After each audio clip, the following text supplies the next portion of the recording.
Okay, good evening. So today we'll be starting with the PSIR batch 2 session. So today it will be a basic idea regarding the syllabus decode and what should be our approach for preparing for this optional subject. So how many of you have gone through the optional, this thing what you can say, the syllabus copy?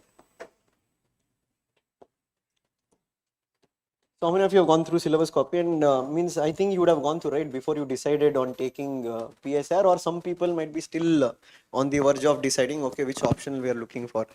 So those who have gone through the syllabus copy, so what is the key observation you have made in the syllabus? Okay, thinkers then? Hmm? Comparative politics, okay. So in simple things, the subject has two papers, right? Paper 1 and paper 2. And each paper has two parts, that is part A and part B. And same here you have part A and part B. A general common observation you will find is that part A in both papers are theoretical. Part B in both papers are applied. Applied means what theories you read here, you can apply them when you analyze certain events what they have connected. Now that's a basic understanding you have to have even before you go into deep what is there. Now why do we say that syllabus is very, very important? It's not only for optional, let us take even in general studies. So to give you one common example, what consistent mistakes students do. Okay, so let us say there was one of my mentee who came with the notes what she had made for history. Okay, let us think for GS paper 1. Now what was there in her notes when she told I spent 1 month time on doing these notes. So she had written about you can say the different battles that took place from ancient time to modern times. She has written a lot about political history. Now the question I asked her was that, had you referred the previous year questions, one thing. Second one, had you referred the syllabus copy, second thing. Many people they'll tell they've referred. Referred in the sense they've just heard what others would have said, or they would have not sat and opened the paper exactly what is given. So if you look at in GS paper 1, what is actually the syllabus that is given? Have you gone through GS paper 1? What is the syllabus which is there? Cultural heritage, literature, architecture from ancient to modern times. Means nowhere in the syllabus they are given that they are going to ask about wars. They are going to ask about let us take the political battles that took place. And even if you have referred previous year question paper, like last year also, they have asked about Harappan architecture, okay, Mesolithic architecture. Now the entire 1 month what she has spent, it's not saying the notes is not good, but the notes is not relevant. It is not going to help you for the exam. And this is one basic mistake what happens with student is that they don't spend sufficient time on understanding the syllabus. Why? Because you are very quick to complete the syllabus, or you can say you say that success lies where, okay, as soon as I start reading the notes, I'll finish off the notes. There's nothing much. Okay. Second thing is that now see, one, it can be also that they don't understand the syllabus. Okay, for example, when we say PSIR, one of the myth that has been there in Bangalore especially is that it's a very huge syllabus compared to other options. But that is only from a person who does not understand the syllabus or who has not gone into the syllabus in detail. Okay, they'll only go at what we can say surface level or material level. Material level, okay, I look at one more optional, see only so many topics are given, look at this optional, so many detailed topics are given. There can be also a possibility in the smaller topic what they have shown, they have not given the enlargement of it. Here it might be in detail. Take an example. In PSR paper 2, part A, there are topics called as non-aligned movement. Again you take PSR paper 2, part B, there is India and NAM. PSR paper 2, part A, there is nuclear proliferation.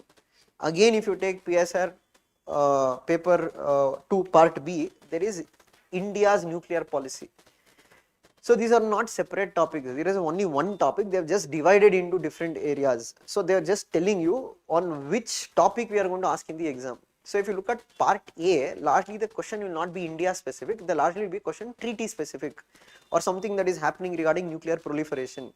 But if you look at part B in your question paper, it is more India specific. For example, they will ask questions about, do you think there is a need to change India's nuclear doctrine? or we have something called as no first use.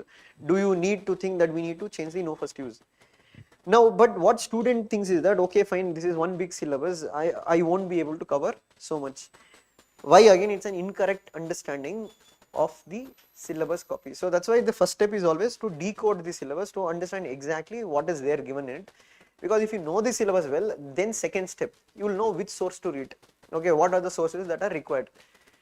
Now, with second source, let us take, now first we will go into the syllabus, then I will connect to the source. So as I told, paper 1, part A. So what is there in part A? So one, I won't go according to how they have given, just I will go according to how I will go through the classes. The first and foremost, what we'll be starting with is the Western political thought. Okay. So here we'll be going into very basics. First of all, we'll be starting with what is politics, a basic meaning of politics, because politics can have multiple meanings to it. Second one, we'll be going into understanding what is a political thought, what is a political theory, and we can also go into what do you mean by political science. Okay, when you say political theory has two parts to it: political philosophy and political science, and what is the difference between philosophy and science. Okay, then we'll connect to what we call as Western political thought. In the name only it is there. Western means what? Mainly we are going to study political ideas of scholars who have come from Western countries. In that, largely, if we break down Western political thought, one part we are going to study about the Greeks, because Greece is also part of Western. And in Greek political thought, the main scholars, what is given in your syllabus copy, is Plato as well as Aristotle. Get a point. But sometimes there will be certain things which you will have to study, even though it is not given in the syllabus, because only when you study that you will be able to understand them better. For example, Socrates is not given, but for you to understand ideas of Plato, you need to have at least a brief understanding of Socrates. Why? Because Socrates is the teacher of Plato. Plato is the teacher of Aristotle. So you find that there are many ideas of Socrates which has been reflected in Plato, many ideas of Plato which has been reflected in Aristotle. So unless you understand Socrates, a basic idea, you won't be able to get a correct idea of Plato or Aristotle. And here again, one more doubt that will come to many students is that, okay, does it mean that we study everything about Plato? Because if you take Aristotle has also written about biology. We are not going to go into that aspect. Okay, even a zoology student might study about Aristotle. But we are not going into that component. We are only linking their political ideas. Okay, that is why I told the first thing, what do you understand? What do you mean by politics? If you understand that, then you will understand which ideas of theirs is relevant, which ideas of theirs given. And here political science is one more subject. It is not science, it is social science. Even though the subject is political science, right? It has a name called as political science. But we don't compare political science to something like chemistry, mathematics, or let us take biology. What is the fundamental difference between a social science and a natural science? Common word is both have science, but what is the difference between a social science and a natural science? Scientific? Okay, so he gave a more appropriate answer. He said that both are not same, but when we approach, the approach what we use to study them is more scientific by nature. We use the term science. But in natural science, it's a bit different. Okay, in natural science, it's more about, let us take, now 2 plus 2 has to be 4. There's no difference to it. In natural science, we ask the question whether it is true or false. You know, we don't enter the area good or bad. The reason is that, let us take science. Okay, if I ask the question, today class started at sharp 5:30, true or false? It is false, because you can provide evidence to it. But if I ask a question, do you think today's class was good? It depends upon your perspective. For some people it might be good, for some people it might be average, some people know it was bad. So we can't compare social science to exactly what a work science does, but yeah, as he told, there is some scientific elements to study politics also. You see that in some elements, like they do these what you can say, exit poll, opinion poll. This is comes under the period of political science, means you are predicting the voting behavior. For that you are using certain scientific tools to collect data, and using the data you are making a prediction. You are getting point. So when a particular cephalogist is the word what we use for a person who studies election, when they give their opinion saying that in this election this party might come to power, they are not just basing it blindly. They would have done a scientific study, they would have taken a sample study of the voting behavior. Based on that they will extrapolate it and they say, okay, this is a possibility or a probability, what will be the result. That also comes under the field of politics. So that component is what we call as political science. Okay, but if you see with Socrates and Plato, largely the subject remained philosophical, and that is why we call Plato the father of political philosophy. But it is with Aristotle, if you look at his methodology, he brought bit of scientific elements in studying politics, and that is why he is called as what? Father of political science. Got it? So political theory, it comprises of political philosophy and political science, and that you will understand once we start the syllabus. For a long time there was a debate within the political fraternity that whether science is important, whether philosophy is important. But by 1970s or 1980s, they came to a conclusion that both science and philosophy equally are needed for studying this subject. So that is why in interview also they've asked some people, why do they call it as political science? So they've asked this in interview, do you think it is similar to biology or chemistry? It is not similar as per se, but when you use scientific method to understand politics, that time what we say political science. Got it? So first we have to study about Socrates, Plato. I am not going into their ideas, I am just telling what we are going to study. Then you have, and all these people come under ancient period, if you take the time period in that regard. Then you have in the syllabus mentioned Machiavelli. He is an Italian scholar who has written this book called as The Prince. Okay, and many of them compare Machiavelli to Kautilya. Okay. So in fact you have Nehru who said that Kautilya is the Indian Machiavelli, but you have an Indian historian called as Upinder Singh who disagreed with Nehru, or who say that you can't call it that way because Kautilya was much before Machiavelli wrote the book Prince. So she calls that what Machiavelli is the Italian Kautilya in that regard. Why we are comparing them? Their ideas are almost similar, not exactly similar, there is a lot of similarity. And when you again when we read about Machiavelli, Machiavelli's writing is mainly, he's speaking about realistic aspects of politics, means he's speaking about power politics. Okay, when you read Plato, Aristotle, or even Socrates, there is a lot of element of morality, ethics, so they don't divorce moral from politics, they say it is impossible. But Machiavelli is a person, or maybe the first person to say that there is no role for morality in politics. Politics is nothing but always about management of power. In a way, Machiavelli told, whatever you do in the interest of the state, it will be deemed to be justifiable. There is nothing wrong or right about it. You can kill, you can massacre. So that is why he says the qualities of a king should be that of a lion and a fox. Fox represents cunningness, lion represents courage. Okay, but there are many such ideas, we will go into it. And you can say Machiavelli, we say, is one of the most criticized thinker, but yet the most followed thinker.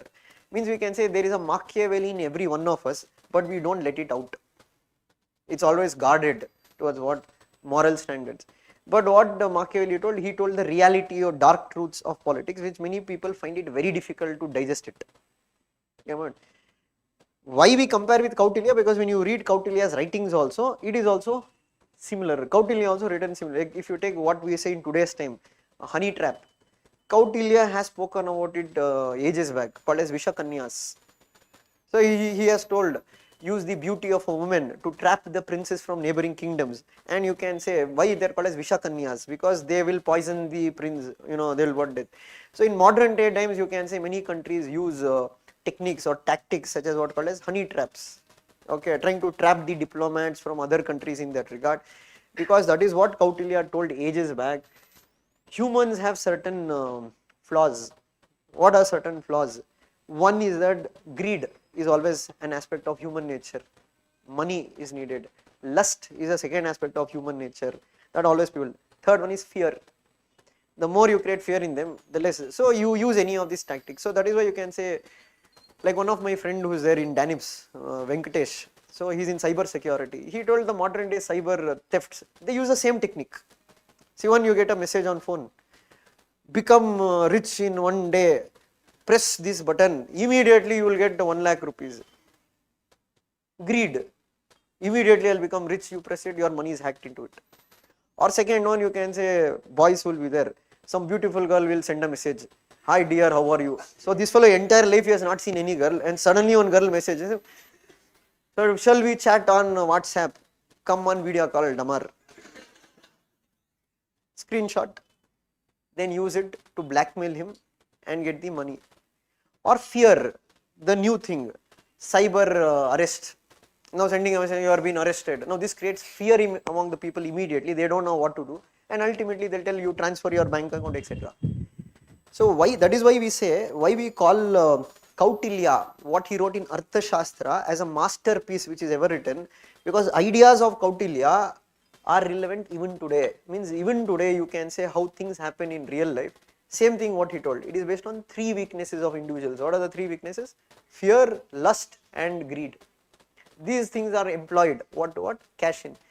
So that is what Machiavelli or Kautilya told. When a state does it, or when a king does it in the interest of his kingdom, there is nothing wrong about it. Everything is fair in terms of national interest. Okay. So that is why we say Machiavelli is one of the realist thinker. Okay. But again, you have to understand the basic of what is idealism, what is realism, or etc. Then you are going to study about these scholars who have come in the modern age. Okay. Here you have Thomas Hobbes. We call him as the first modern thinker in that regard. Then you have John Locke. John Locke is considered as the father of liberalism. So if you look at fundamental rights in Indian constitution, or I think in polity, basics polity, you read about this constitutional government, right? Have you read in polity basics? The idea of, so whose idea was this constitutional government? It was actually John Locke. He's written this work called as Two Treatises on Government. In this book, he gave the idea of what you mean by a constitutional government. Then you have J.S. Mill. And what is common in all 3 of them is that all 3 of them come from Britain. All 3 of them are British in origin. And in this Hobbes and Locke, we also call them as social contract theorist. That's a different thing. When we do them, we'll understand what do you mean by a social contract. Why a social contract? What is a social contract? Why do we need a social contract? There is a third person who also comes under social contract, which is not there for syllabus, but maybe you can know a bit about it. That is Rousseau. He also comes under what? Social contract tradition. So if you refer the previous year questions, especially before 2013, you will find questions on Rousseau. Why? Because in the previous syllabus, Rousseau was there, but when they remodified the syllabus, they removed Rousseau from the syllabus. That is why you can say after 2013, you don't find any questions on Rousseau, because UPSCs, most of the times, they'll stick to the syllabus what they've asked. But nevertheless, knowing Rousseau will be helpful. But when we read about Hobbes, John Locke and J.S. Mill, again you can say J.S. Mill is what you have to read, but to understand ideas of J.S. Mill, you have to know ideas of Jeremy Bentham. He is one of the proponent of a philosophy called as utilitarianism in that regard. So first we will be reading about Bentham's utilitarianism, then we will look at J.S. Mill, that how he modified these particular ideas. J.S. Mill is one of the strong advocate of freedom of speech and expression. You know, there is a popular saying, if there is anybody who is liberal, that is J.S. Mill. But again you can say J.S. Mill also, his ideas is good in certain aspect, but in some aspect you can say there is some limitations of ideas, means there is a lot of contradictions in what he says. So for example, you can say, to give you just a simple example, J.S. Mill says that even a madman should be allowed to speak. Nobody should be suppressed. Everybody should be allowed to speak their opinion, give their opinion. Question is why? One, we have to look from Mill's point of view, that what is the arguments he brings. So he says in fact, even a madman should be allowed to speak. The reason what he says is that truth can only come out if there is a debate or dialogue between different sections. Truth will be suppressed if you don't allow any kind of free discussion to happen. Second, he says, it will not only benefit an individual, it will also benefit the community at large, because you come closer to truth. So take for example, in the medieval period, when the church was very dominant in Europe, when I think Nicholas Copernicus, he said, the sun is the center of the universe, all other planets revolved around it, the church disagreed and they almost killed him, saying that it is not true, it is earth which is the center of the universe. So when truth will always emerge, what you had thought a person is saying is not correct at that point of time, maybe is found to be true much later. So if you suppress of the opinion, truth, you are hindering truth from emerging. So that is what Mill believes, that it will contribute to individual's growth, it will also contribute to social growth. But the same Mill will also say that what? He says this also, but he says that there is something called as harm principle. Everybody cannot be allowed to speak everything they want. So he says that there should be some kind of limitation also. How? In simple rule you can say, you can swing your arms however you want, as long it does not touch my nose. That is your freedom. And that is what he calls as harm principle. If my speech is harming you, then the state or the government has every right to stop you. And he also says there is something called as self-regarding action and others regarding action. Means whatever you do, it is only going to impact you, then you are completely free to do whatever you want. But whatever you are going to do is going to impact others, then they can stop you. But now this is the confusion. What is the self-regarding action and how do you define others regarding action? Because every self-regarding action can be defined as others regarding action. So you tell, I want to commit suicide. But somebody say you committing suicide can also impact your family. You are telling I'll take drugs. You might self-regarding, I'm harming my own body, I'm not harming anybody else. But maybe your family who is emotionally dependent on you get harmed by it. So it's very difficult to categorize what exactly is self-regarding, what exactly is others regarding. In a way, by bringing this, he allows the state to interfere greatly into an individual's life. And that is why we say he's a contradictory thinker. On one hand, he also says that what democracy is the best form of government. Democracy should be given everywhere. Democracy should be there because democracy is what brings the best out in people. It allows you freedom of speech, expression, association. But same Mill will also say, you can't promote democracies in colonies. Okay, because J.S. Mill was there when British had colonized India and he defended it, saying that what Indians don't deserve democracy. Why? Because he told they're all barbarians, which I also agree to a certain extent, not completely is untrue. And he says that for these people democracy won't work. For them benevolent despotism means when British ruled India, they brought something called as the white man's burden. They told it is our moral responsibility to civilize you, and that is why we are ruling over you. That is why we are not giving you any such rights.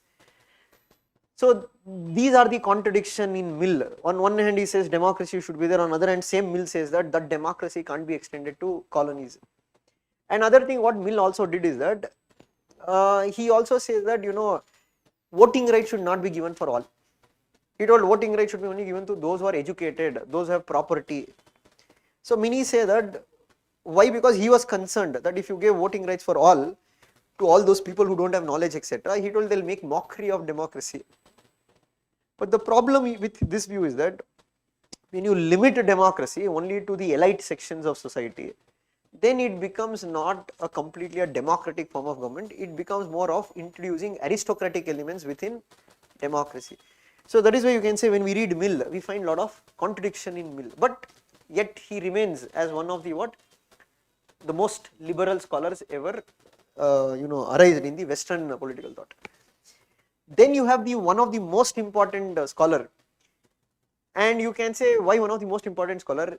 If there is any one ideology named after a particular person, there are only two people. One is Gandhi, that is what followers of Gandhi call as Gandhiism. The other is Karl Marx, that is Marxism. because of the impact what these two individuals have created. Marx is a very debatable figure. Either you can like Marx or either you can hate Marx. Okay, so you can say Karl Marx, the ideas what he gave was largely against capitalism in that regard. What are the ill effects of capitalism? But that is one part. But we need to go into ideas of Karl Marx, studying that how does he base his criticism of capitalism. So you need to understand what is communism, what is socialism, what is the difference between socialism and communism. And a basic understanding, it is not that socialism or communism came with Marx. Marx is not the inventor of communism. Communism has existed ages before Marx. For example, when you read Plato, Plato gives an idea called as communism of wives and property. Okay, but that's a slightly different idea from what Karl Marx gave, but the idea of communism is, what is communism? Community living, where individual is not important, society is more important. So we need to read about Marx and his key ideas, what he gave. Okay, there are a lot of ideas of Marx, like dialectics of materialism in that regard, historical materialism, or you can say class conflict, okay, base and superstructure, his criticism of the state, because Marx was one of the person who advocated for a classless and a stateless society. He spoke about socialism and communism. He spoke about alienation. Okay, what is alienation? Where you get separated from your essence, means you are reduced to a role of a robot. You don't have anything called as human essence in you. You have been completely separated from it. And what he says, capitalism will do it to you. Okay. Now, one more thing what you need to understand when you're reading all these scholars, you should not work in terms of what that idea that scholar gave, that is only correct. If you see most of the UPSC questions, PSIR or even GS or any other optional paper, what are the words you find? Critically analyze, critically examine, discuss. What is the meaning of that? They just don't want you to write the idea what is that person has given. You have to analyze that idea. Means, can we agree with what this theorist is telling or what is he proposing? So for that you don't need to bring your own criticism. If you have read other scholars, they themselves are the critic. You know what we say, political science. Political science we say is the democratic of all sciences. Because how political science emerges is that it emerges through what? It is a never ending debate between political scholars. Why? Because one scholar will give an idea, another scholar criticizes that idea, now new idea emerges. So it keeps working as a cycle. So what Marx ideas you read, he has criticized Plato. But same way you can use Plato's ideas to criticize Karl Marx. You are understanding? Some students, why they don't get Marx is that they just read what is there in the book, but they don't do brainstorming. What is brainstorming? Now sitting and thinking about what is the concept this fellow has given. Okay, how can we relate to present times? Okay, is there something we can criticize the particular idea? For example, Marx told about there are only two classes. Okay, Marx is more of an economic determinist, means he determines everything on basis on economics. For Marx, everything is based on economics, human relation. For example, going more Marxian, today this class is happening because of the economic relation what we have. You are paying me money, I am giving you service. Get a point? For Marx, everything is economics. For Marx, he says that whatever is the other identity of man, let it be nation, you tell I am a Indian, or he tells I am a Hindu, or she tells I am a Muslim, these are all false consciousness, false identities. You know, and he says these are all not natural, these are created. Different, who creates them, that's different. That we'll read when we read. He says capitalism is the root cause of it. The true identity what he sells of you, you belong to a particular class. And there are only two classes, haves, have-nots. Who are haves? Those who own the property. Means those who own the mode of production. See, many times it's very simple, you just break down the word. Mode of production means to produce anything, you need certain elements. land, labor, capital, organization. So whoever owns this is have. Who does not have this, what you have only thing with you is labor. You can offer your labor to them. So obviously what will happen when this mode of production is controlled by few, when laborers are in more, the demand and supply becomes what? More labor is there, there is less thing. Obviously now you will reduce the cost of the labor because that is how you make profit. Even the capitalist will tell, I am invested. But for Marx it's different. He says that when a production is made, any product is created, it is the labor who adds value to it. That is his argument. You can say there are people who disagree with him. But his argument is what? It is labor who adds value to it. But the capitalist is pocketing all this extra value in the name of profits, saying that he is invested in equipment or in the building, or is paying salary to him. And that is what he calls as surplus value. Economically says this surplus value should have gone to the labor, but it is being pocketed by the capitalist. And he says that so there are only two classes, one is have nots. And what he says, if you look at human history, he says human history operates in cycle. Okay, changes will happen with changes in. He is a materialist. Okay, what do you mean by materialist? He is a person who believes it's not ideas which shape matter, it is matter which shape ideas. Simple example, how do you know you are rich or poor? Based on what you possess. You are getting my mind? Rich or poor is basically determined based on what you possess. Your ideas are also shaped by the material condition around you. To give you a classic example of it, caste system. Okay, when you look at how did caste system bring into operation in India, there is no one theory to it. There are multiple theories explained. You have Manusmriti, which says that caste emerged from those who emerged from the head of Brahma. In that regard, they went on to become Brahmins. Again you can say different body parts. That's one theory. But again, these theories have been rejected, saying that okay, fine. The another popular theory, or from Marxist point of view, they say that as we started doing work over a period of time, certain people started doing certain work, and now they were assigned into one particular caste. So for them, caste has a material origin to it, not an idea. The material aspect shaped that idea, saying that okay, why can't we divide people into different caste groups? So Marx always belonged to the school of materialism. So he says, if you go back in human history, first he says that when we were living, like take tribal community. So even today if you go to tribal community, let us take Andaman Nicobar Highlands, you have many tribals. In tribals, in generally if you see, they do not have something called as private ownership of property. That's the tribal way of living. Everything belongs to the community. Understand? Everything belongs to the community. There is nothing called as one is the owner of the property. So tribals were largely practicing hunters and gatherers. They did not have a settled life. Let us say when these people again they started having a settled life, they started practicing agriculture. Now land became an important source. This is when private ownership started to emerge. And those who owned land, they went on to become masters.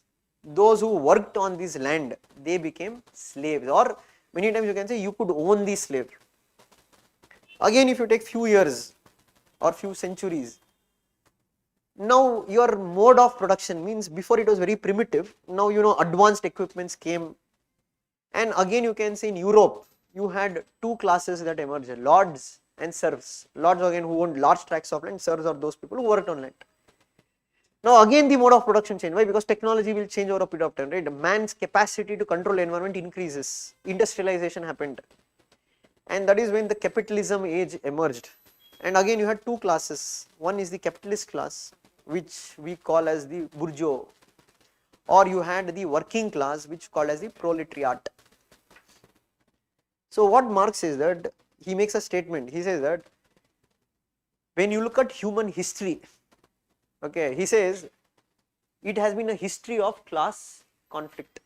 Means at every stage of human history, there has been always conflict between two classes. But he says that what? Till now he has just explained what has happened, but next what he'll tell is a prediction. So he predicts that what? Capitalism will not survive for long. Capitalism is self-destructive. So that is why he makes a statement saying that capitalists dig their own graves.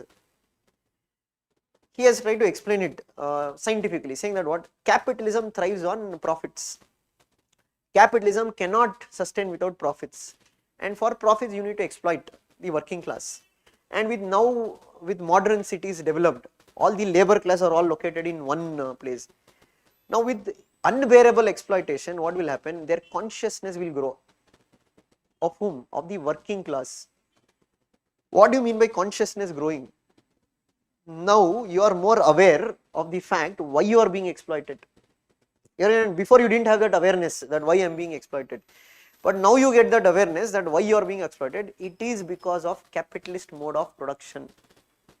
And what he says, the only solution for this is that the workers across the world should unite and they have to destroy capital. That's why he says workers across the world have nothing to lose except chains. And he says there is going to be a violent revolution. That is what it means. He told when capitalism matures itself, there will be a revolution, and after this revolution, a new society will be born, and that is going to be socialism. It's an intermediary stage before you attain the goal of communism. And why he says it is going to be a violent revolution? He compares it to human birth. There can be no child birth, or new baby cannot be born into this world without bloodshed. Same way, a new society cannot be born without bloodshed. Bloodshed is going to happen, but he says it is going to be for the good in that regard. And ultimately he'll say that you reach the goal of communism, where again you go back to it, there is complete removal of private property, there is no haves and have-nots, everybody are workers under the state, and now the community owns everything. This is the Marx, holistic one idea. So in connecting this story, you have different theories that come. You need to connect these theories, okay, at which stage he gave it. Now this is what Marx has told. It does not mean we have to completely agree with Marx. There are many people who have questioned Marx on various aspects. So they say that okay, Marx told this is going to happen. Then they'll tell why didn't it happen in Britain? Why didn't it happen in France? Why it has not happened in Western Europe? Actually these are the countries which are highly capitalized and highly industrialized. That's a question. That's why some say Marx is a god who has failed. Because Marx is God to half sections of society, especially the working class, because he scientifically showed them how exploitation happens, etc. He inspired them to fight. But some suggest that what he told never became true. Why it became never true? If you look at Western Europe, where actually capitalism was at its peak, today also capitalism survives. It does not. In fact, which countries tried to bring communism were not the capitalist countries or not the industrialized countries. It was a Russia, which was actually not so much industrialized. The other is a China. Again, if you say China is an agrarian society, it's an Asiatic society, what we call. To find answer for this, the answer is given by your next caller, Antonio Gramsci, who is an Italian Marxist, or we call him as also Neo-Marxist. Okay, so what do you mean by Neo-Marxist? New developments that have happened in Marxism, because Marx gave these ideas and Marx passed away, but some have brought some changes in these ideas. When you read about Gramsci, you will get the answer for it. Why did Marx prediction did not come true? Because Gramsci says Marx made one mistake when he gave the prediction, right? So what did he told? Automatically on its own, the capitalism will collapse and communism will come. Why? Because Marx only looked at things only from economic angle, nothing else. So his basis of capitalism, how the capitalists dominate the working class, he told they are going to dominate through the state, because for Marx he told state, that is government, is an instrument of exploitation.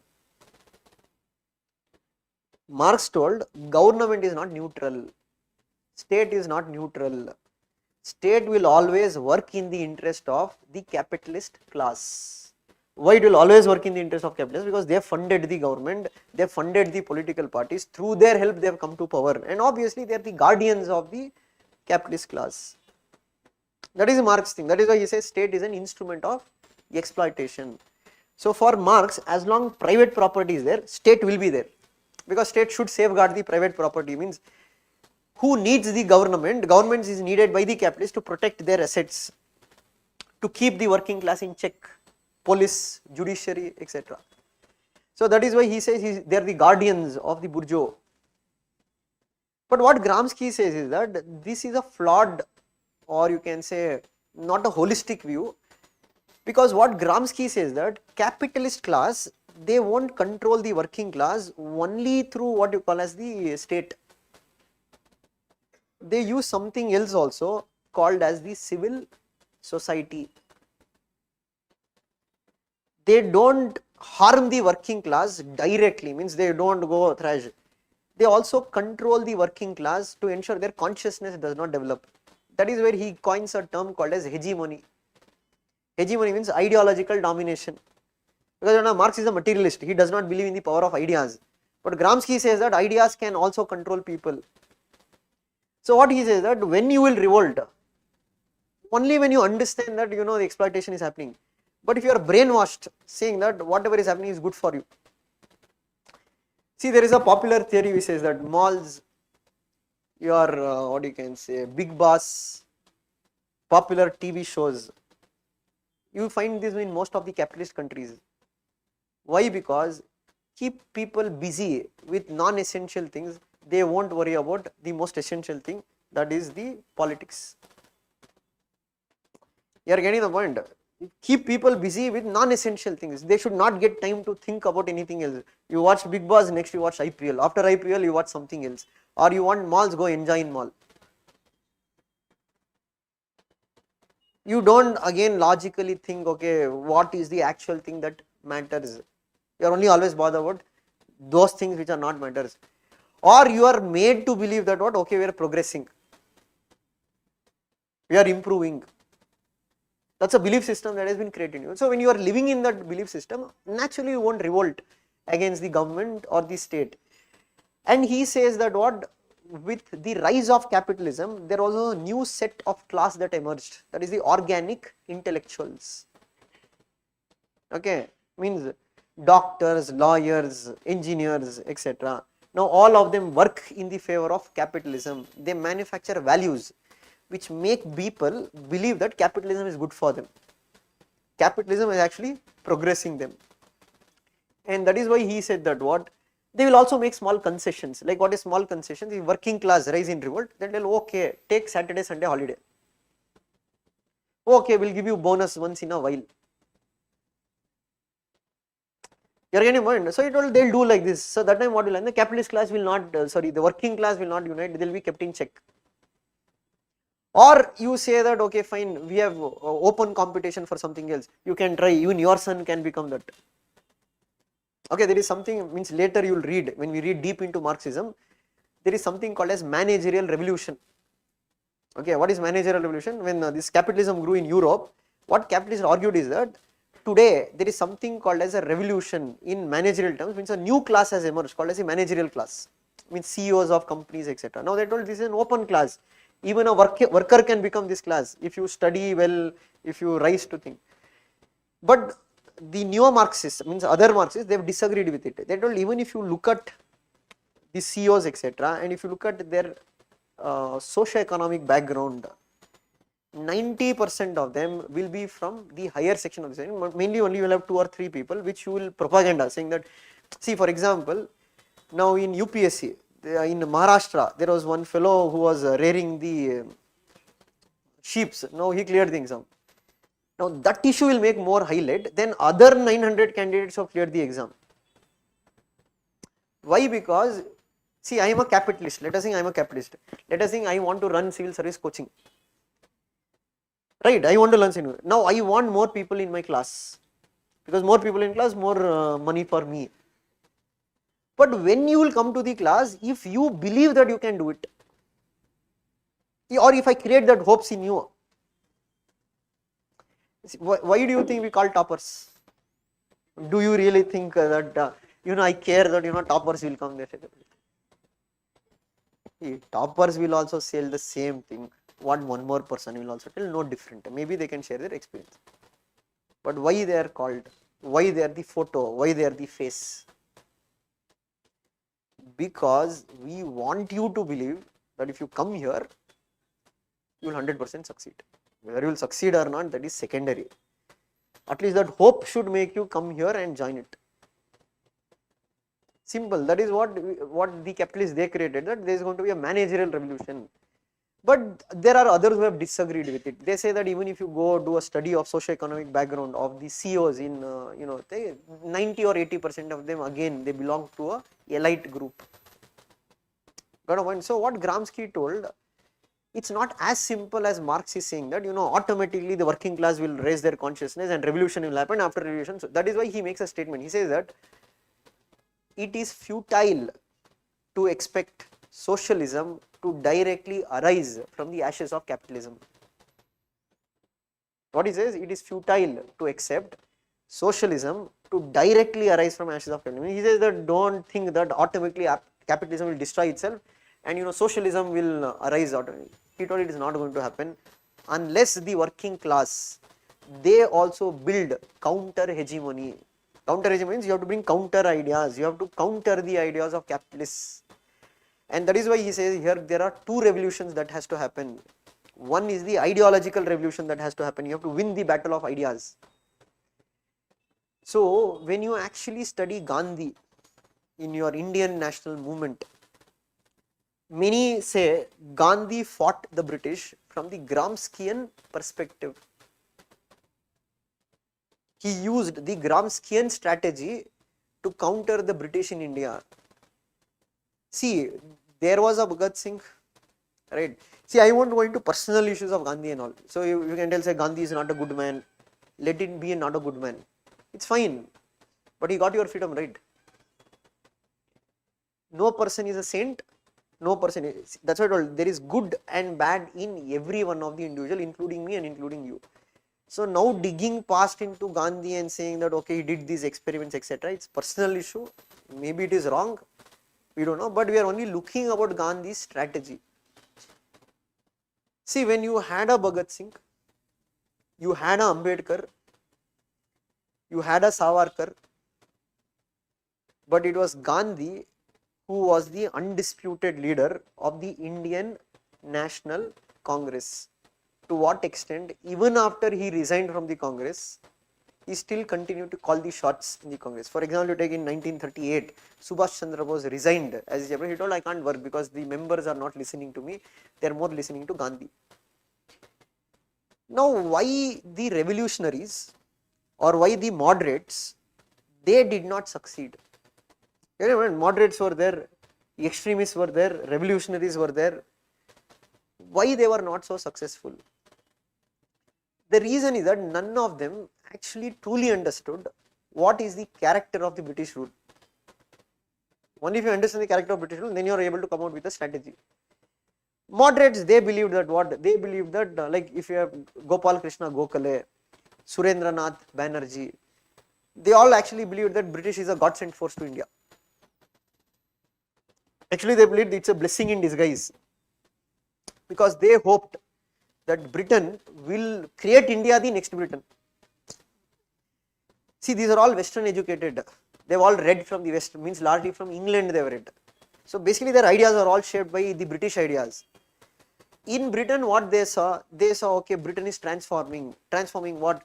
They're giving voting rights for women, they're bringing modernization, they've kept church in check.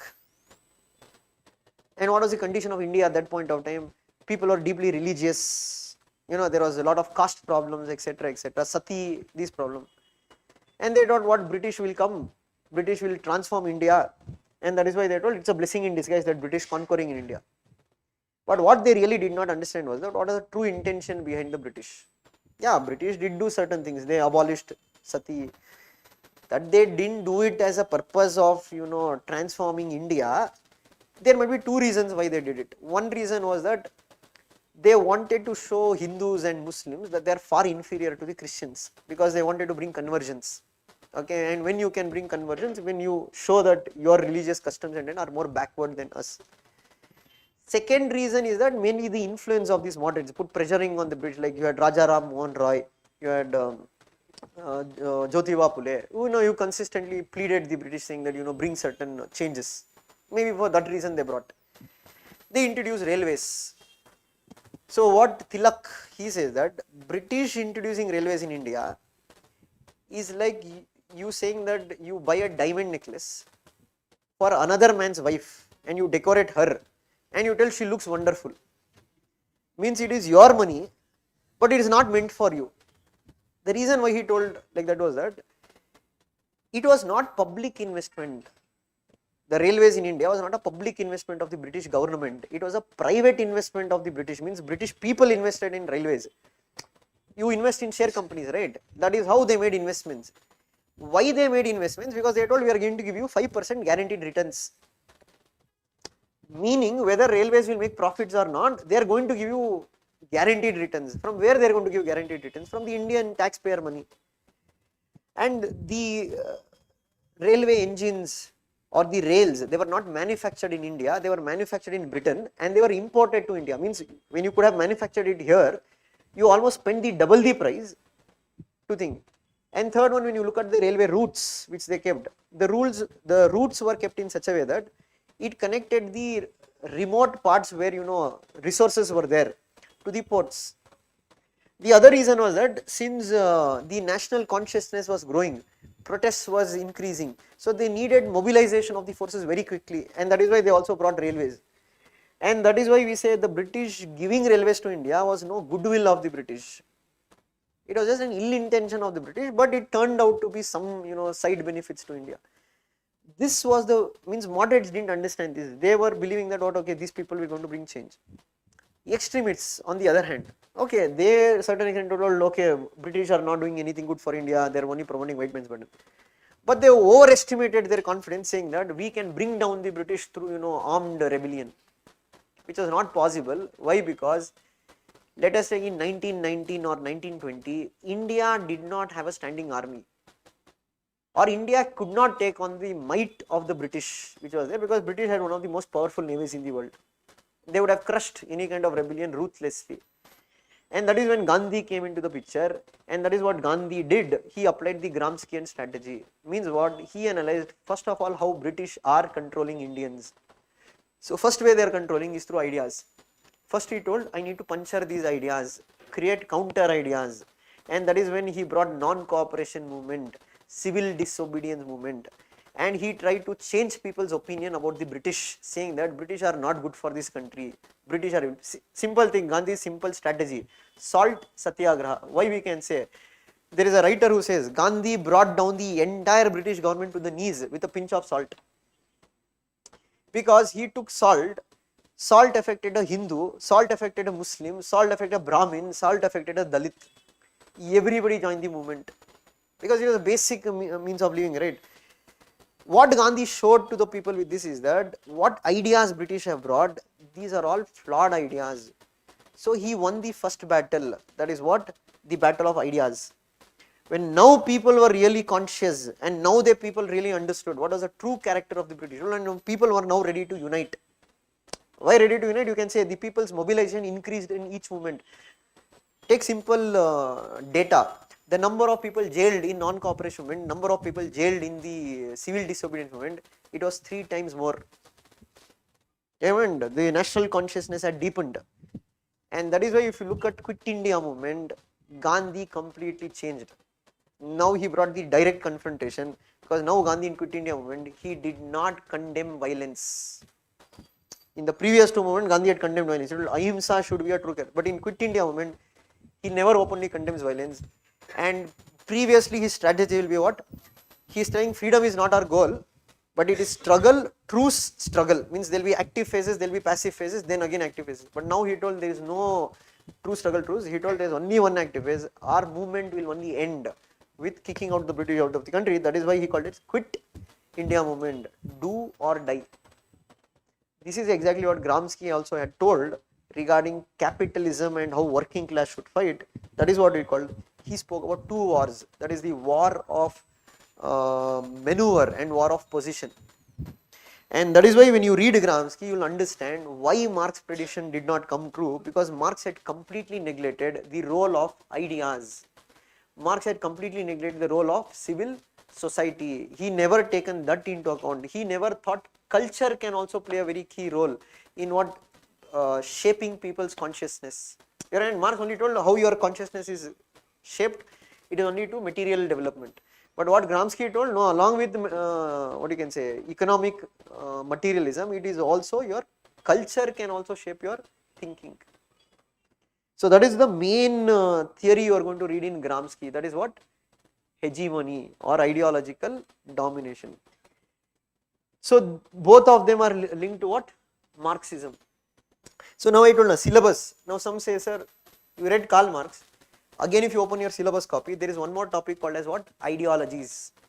Right, in your syllabus. Again, in ideologies, what you have? Marx. Same to same. There is nothing extra you are going to read. Again, in ideologies, you have liberalism. So whose ideas you are studying? Hobbes, Locke, J.S. Mill. Maybe extra scholars you will read. In Indian political thought, you are going to read about Gandhi. In ideologies, you are going to read about Gandhiism. Got it? So that's why I told syllabus will overlap at many places. But when students see it, they say, okay, this is an extra topic. Finally, you have one woman scholar you are going to study, that is Hannah Arendt. So basically, she is a what you can say German Jew who escaped from Hitler's regime and she settled down in America. And her ideas is largely written regarding criticizing fascism. Okay, her writings is mainly about people should participate in public affairs. So what she says that with growing modernization, what has happened? People have become busy with their economic lives. Means you are focusing more on your economic needs. But for her, most important is political participation. When people politically participate, then government can be kept in check. And she says why fascism grew. One of the reasons she says that people completely surrendered to the leader. They didn't question or they didn't participate in public movements, and that led to what? Growth of Hitler or Mussolini in Italy. But there are other reasons also, she says, but that is our main theory, what we are going to read about. So she speaks about power, she speaks about authority, she speaks about participatory democracy. Got it? So when I say Western political thought, we are going to read these thinkers, we are going to read their ideas. Now you can tell, sir, why, see, now you can say, sir, why can't we start with part B? Indian government, etc. To understand part B, you need to understand these theories well. Why? Because when you read about Indian democracy, you have to connect to J.S. Mill, you have to connect to John Locke. Now see, at some places what they will do, like without taking names, in Bangalore only, in some places, they will start with part B. There is a reason behind it. When you start reading part A, especially for non-political science students who don't have social science background, they will find a bit difficult in terms of understanding some terms. But if I start with part B, it's more easy to understand. Why? Because anyway, polity, you know constitution, you know parliament. So what will happen? You will start liking it more. It's easy. Admission complete. Then switch back to normal thing. Okay, these are tactics which are done. But that's why I told here with insights, we don't believe in those tactics. That's why we told from before. We are not guaranteeing you that you will score 400, you will score 300. Scoring 300 and 400 is dependent on your own capacity. We can only show you the path that how it can be done. Western political thought is the soul of the subject. If you know Western political thought, it's like knowing 70% of the syllabus. It's not an exaggeration. If you know their ideas correctly, it's very, very easy to link every other topic. You will feel like you are just repeating the same thing again and again. And that's why a lot of time will be spent on understanding the Western political thought. Now, once this is done, now next logically we have to connect with other topics. One is what? Introduction to political theory.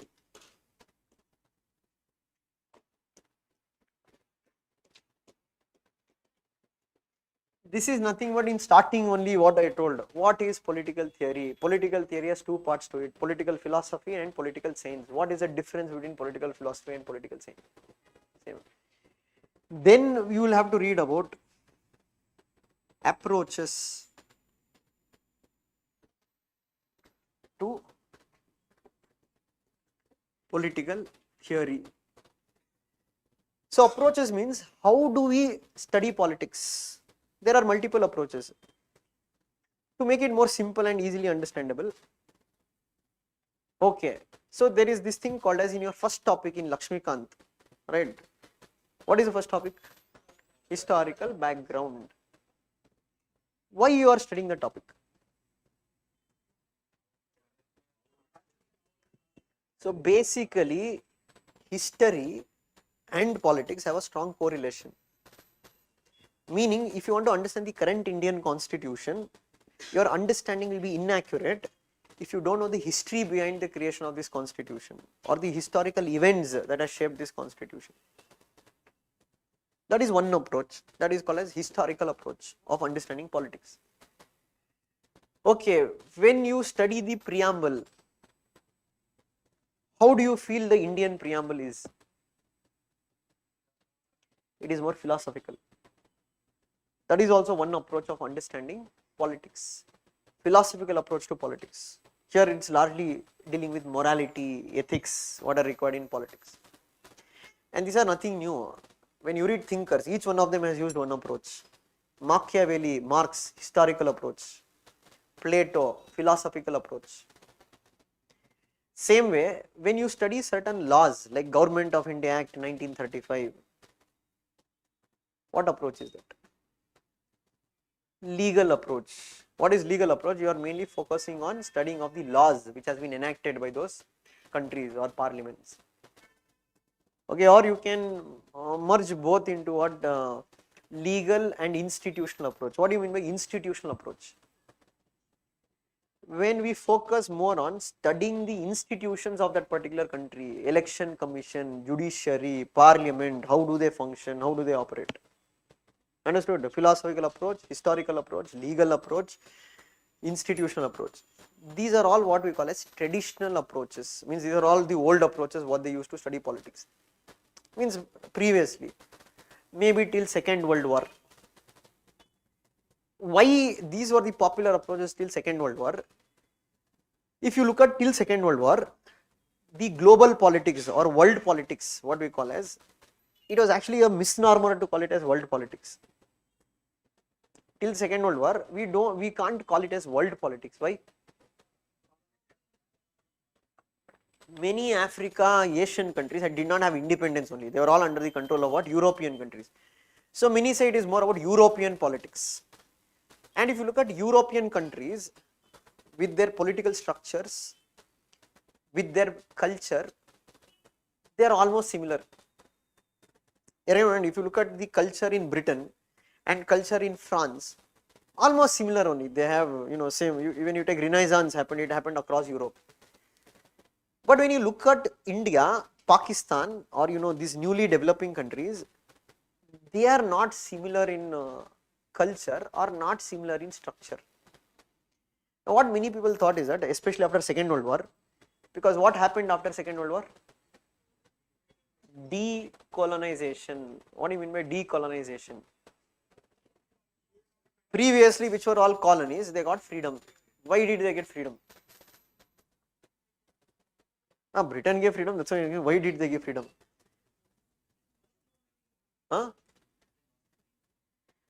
Yeah, because European countries suffered a lot of economic losses of the war and no longer they can afford to keep these colonies, and moreover these America and USSR, they pressurized these countries to give up their colonies. So new independent countries came out. Now this is when we say that if you want to now study the politics of these countries, you can't use the same approach what you are using to study the European countries. Culture here is completely different. So for example, caste. Do you find this mechanism in any European country? The role caste plays in Indian politics, do you find it in any other European country? No, they don't know what is caste only. Europe is all about class politics. But in India, caste is an very dominant factor. Means if you want to understand Indian politics and if you say I am going to do a textbook study, I am going to study about India's history, I am going to study about India's constitution, I am going to study about India's laws. They are all theoretical. practical operation of politics is very different, because caste plays a very key role. So one of the popular political scientists, he told people in India do not cast their vote, they vote their caste. Even caste is a very dominant aspect of Indian politics. How tickets are distributed, or even if say how social benefits are determined, it is also based on caste. And caste is an informal factor, it is not a formal factor. So that is when they decided we need to develop newer approaches to understand politics. That is only called as modern approaches. There you had political economic approach, political sociological approach, you had psychological approach, you had political culture approach. And what is one common thing you find in all these approaches? They are not unidisciplinary, they are multidisciplinary. Means now they understood politics is also dependent on other factors such as what? Society. That is only called as political sociology. We say political sociology is nothing but marriage between political science and sociology. There is a close relation between them. In that sense, they popularly say there is no politics without society, and there is no society where there is no politics. So they are mutually interlinked relations. So if you want to understand politics in India, you have to understand Indian society. But in Indian society, you can also find politics is there. Okay, how? For example, you can say we have caste-based parties, we have religion-based parties, or we have caste-based organization that mobilize people on caste lines. Simple, right? So that is why we can say newer approaches developed: political economy, political sociology, political culture. Okay. So that is what you are going to read here. What are the approaches to study political theory? So there are two approaches, that is what? Traditional approach, modern approaches.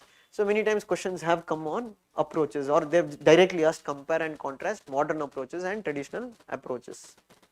Got a point? So other thing here again, as I say, you need to understand the concept and not rote learn. Okay, what is rote learning? Rote learning is that when you don't understand the context. See, everything can't be applied to every. See, for example, myself, I have not taken any coaching. When I prepared, I didn't take any coaching. There are both advantages and disadvantages of it. So, because I can't sell a product just saying you take coaching, you 100%. See, it depends upon individuals. Okay, some individuals, how they try to do is that their understanding is very weak. Okay, but what happens in a library or etc., somebody might far superior to them, means their knowledge is very good. They would have directly read notes and they are able to manage with it because they know how to make use of the notes. Some people it becomes rote learning. Rote learning means they are just reading chapter after chapter, but they have no connections to what they are reading, no understanding to the topic what is there. So for example, I have told before also in one more session also, like there is this one student, okay, he had read ma'am notes. And he had told, okay, fine, I'll just show my answers once in a while. It's okay, fine. Anytime once in a while, there's no harm in looking at it. One of the answer what he had written was that on Aristotle, he had written this quote called as one who lives outside the state is either goat or beast. That is what he had written. The actual quote is God or beast. So I asked him once again, like, is it correctly what you have written? He told, that is what is given in the notes. I told, so they have given in the notes that it is goat or beast. It is given in the notes. That is not given in the notes. The handwriting of the person who has taken down that notes, God looks like goat. No problem with that. Problem lies where, when this fellow has read it, means it clearly shows he has not understood the concept only, because had any person, logical person who had read it, he would have questioned himself, why it is goat or beast? Okay, what is the difference between a goat or a beast? That is what is called as plain by heart. See, problem what here happens here is that he thinks by reading the notes he will be able to complete. That takes years time. The context was that why that Aristotle told it is God or beast, because for Aristotle, state is natural. Everybody who is human being should live under a state. Only those who live outside the state, means those who don't need state, one God, God is perfect. The other is beast, beast refers to animals, animals means non-humans. Why? Because beasts do not have any kind of conscience, beasts are only there for what? mating, feeding and dying. So they don't need a state. But if you're a man, you need to evolve, you need to develop virtues, and who can create those virtues in you? It is the state. So that's why I told, when you read, it should not be by hearting, it should be creative thinking. You should develop your thinking abilities. What do you mean by thinking ability? You have to sit and think over it. Okay, is this theory fine? Okay, what I can link? Mains is more about thinking rather than just reading. That I keep it in your head, even for GS paper or even for optional papers, or that you will realize if you write 2-3 mains. When you don't write mains at all, you don't get an idea that what UPSC is expecting. Or when you don't constantly go through their question papers in that regard, you don't understand with what depth they are asking the question. They are not asking question at surface level, they are asking question at depth. Why they want people who can logically think and write. Question will be on the same topic, but they are going to ask thinking based questions, whether you can. It's not that it's in your book, you directly write from your book into the answer script. That is never going to happen, and don't expect that also. Got it? So here again, that's why I told, when you read the approaches, you need to understand the approaches and through examples. Okay, what are the different examples of it? So this will be two interrelated topics. What is the introduction of political theory and approaches to political theory. And in approaches of political theory, you have two subcomponents that are important. That is behavioralism, and we call as what? Post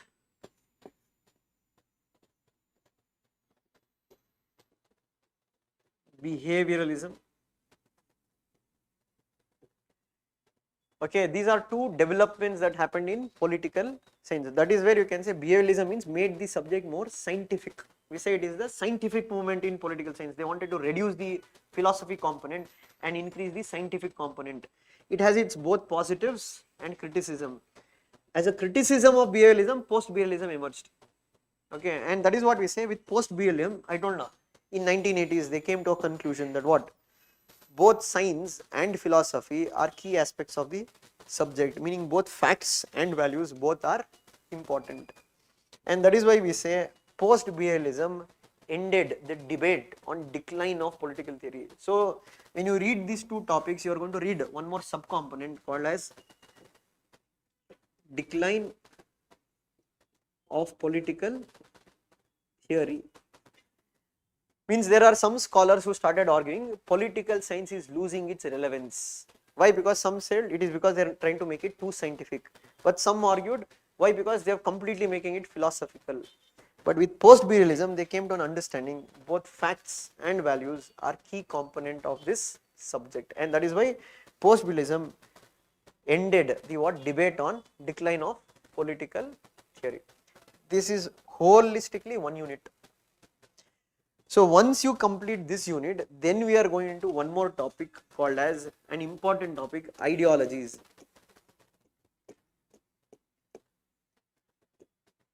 Why I am telling this is a very important topic. Now the topics what I told: Western political thought, introduction to political theory, ideologies. If you know these three topics very well, rest of the topics in part A is nothing but a replica of whatever you read in these topics.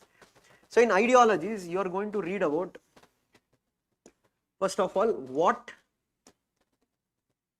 is an ideology. There is something called as ideology as science of ideas and ideology as set of ideas. So how do we differentiate between the two? Then you are going to study about different ideologies. That is what? Liberalism. Okay, again with liberalism you have subcomponents: classical liberalism, positive liberalism, neoliberalism. Then you are going to study what? Marxism. It is nothing but repetition of what you read with Karl Marx.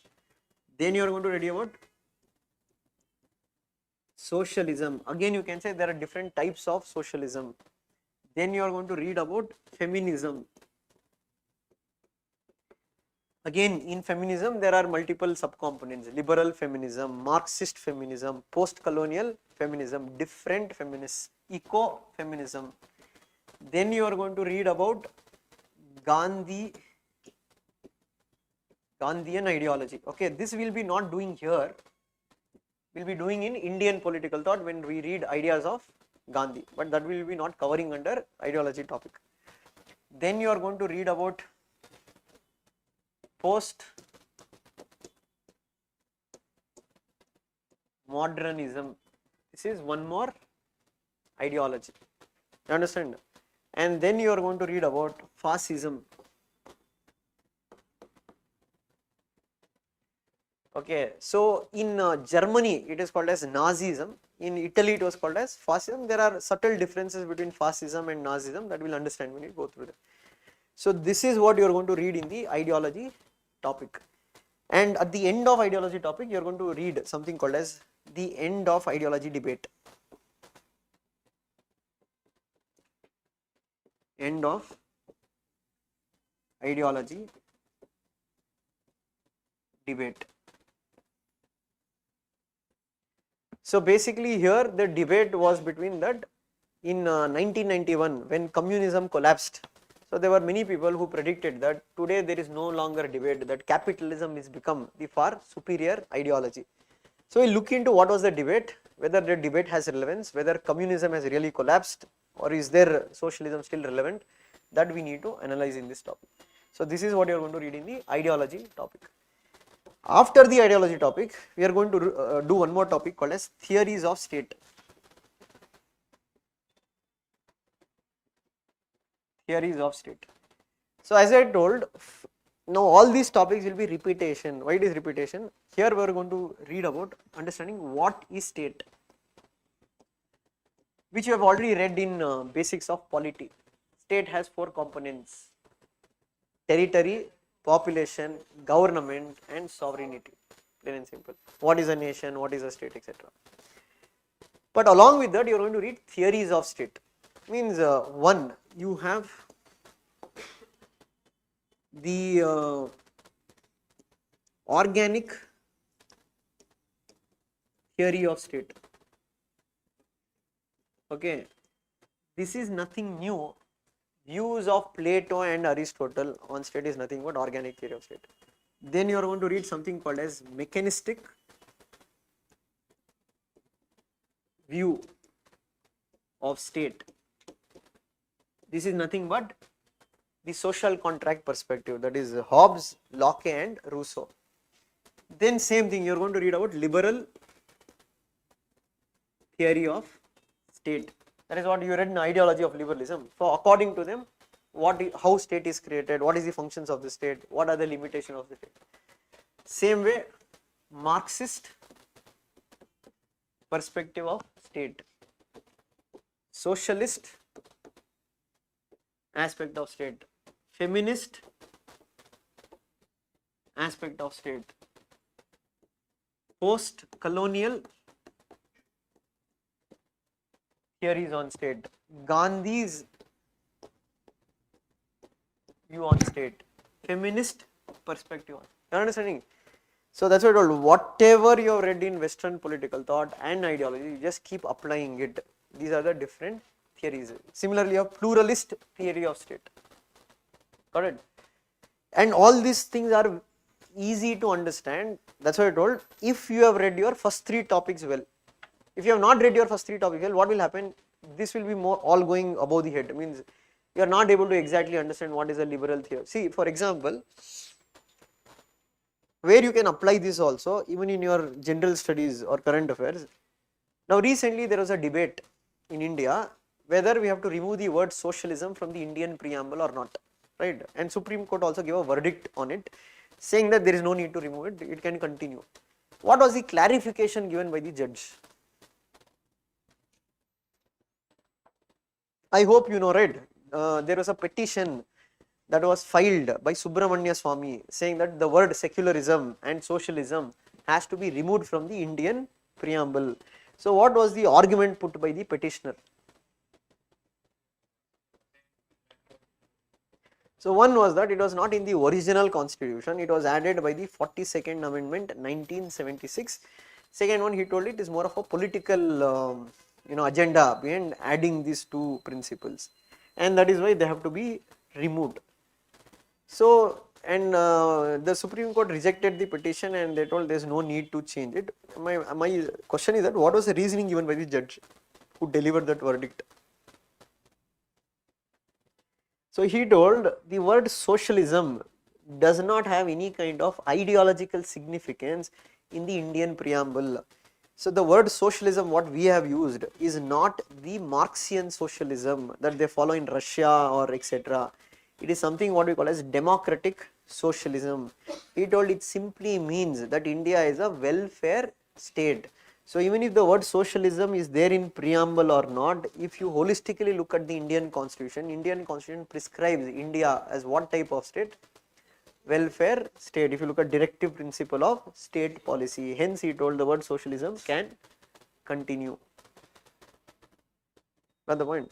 So when you read here, you will be understanding what you mean by communist socialism, what do you mean by democratic socialism, and that is one of the reason in our constitution the word socialism used in preamble does not signify the communist socialism, because the communist socialism or what we call the socialism in USSR, it was based on violence, it was based on dictatorship of the proletariat.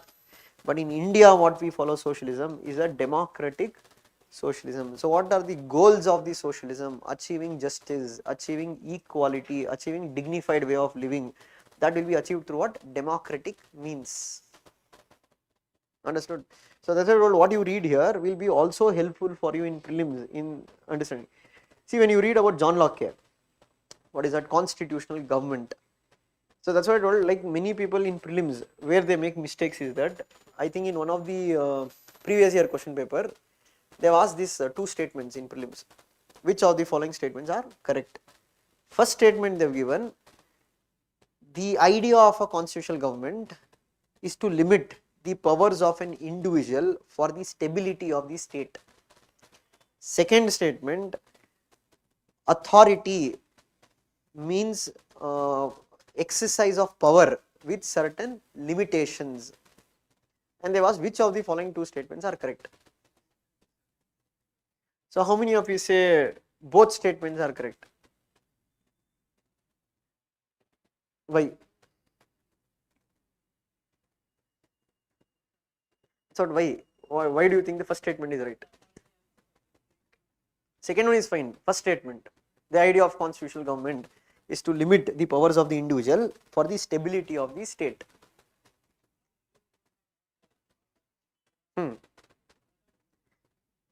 Who told? Where they told? He told fundamental rights. But the question is not about Indian constitution. The question is not about Indian fundamental rights. The question is only simply about the idea of a constitutional government. First statement is incorrect. Because the idea of a constitutional government is not to limit the powers of the individual for the stability of the state. That's what I told. It's an idea given by John Locke. The idea of John Locke was to enlarge the rights of an individual and to limit the powers of the state. So obviously they have interchanged the statement. So many students go wrong here. Why they go wrong here? They'll think from fundamental rights point of view.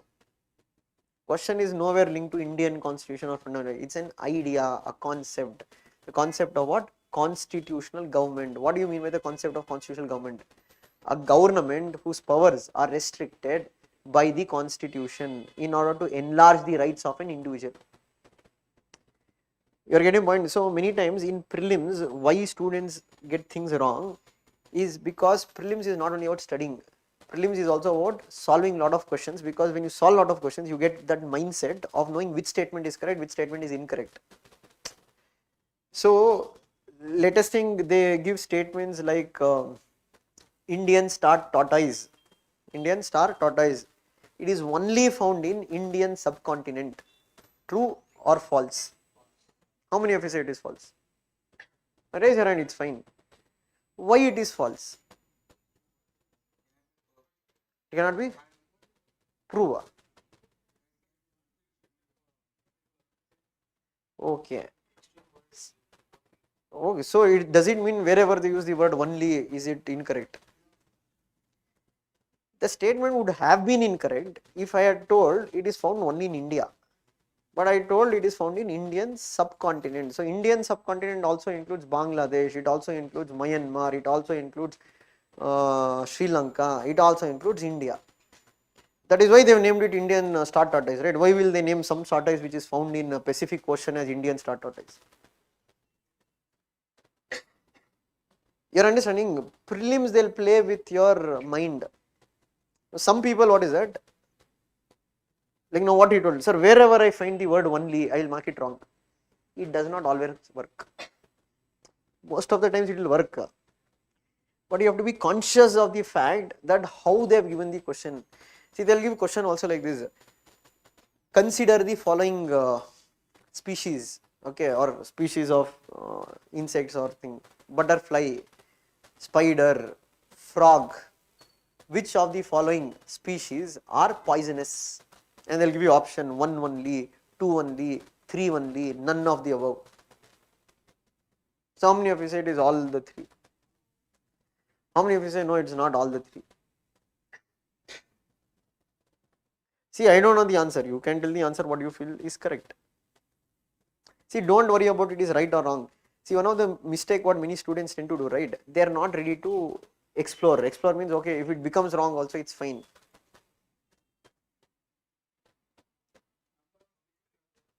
Logic is that one is poison. But have they told it is poison to humans? They have told it is poisonous. So my saliva might not be poisonous to other humans, but my saliva can be poisonous to certain insects. So don't you think when there is lakhs of species like of butterfly or frog, don't you think at least one species it will be there which will have some self mechanism to protect itself in environment, so it might produce some toxins. That toxin might not be for humans, might be for other animals or other predators which are there. So you can't make a decision, sir, I have played with butterflies when I was young, but I have not got poisoned. That logic won't work. So that's why I told many times in exam, especially in prelims, it is more about application of the knowledge what you have. That is more than enough to crack prelims. You are getting mind. So if you are a person who has successively cleared prelims, you will know that prelims does not take so much of effort. It requires proper understanding of the exam, how the exam is structured. But problem is what many students, what they tend to do, they unnecessarily study so much, they don't develop their thinking abilities.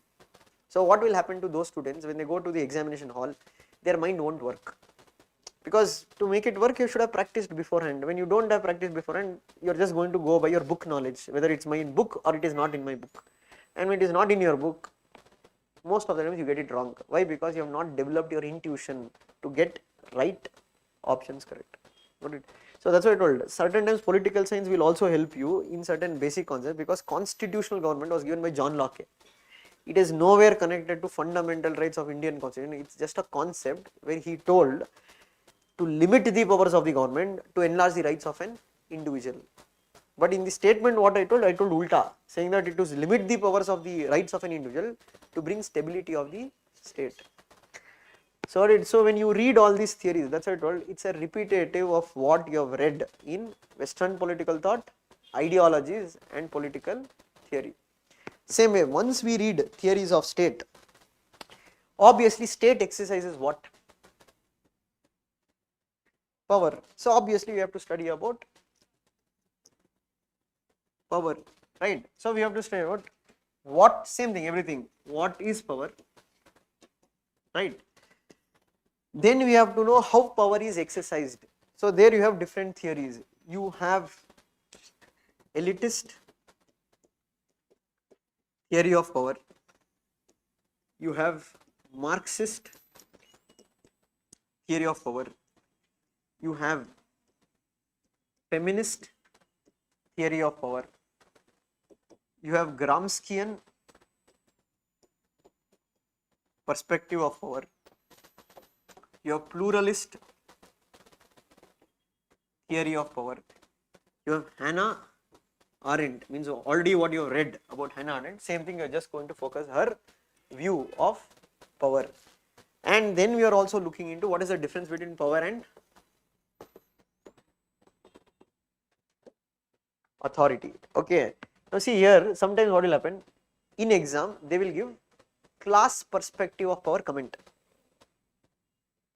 Class perspective of power comment. What some students will do, sir, it is not there in our notes, sir. Marxist perspective is nothing but class. You have to use your brains in the exam. Okay, mind? Some people in exam like that only.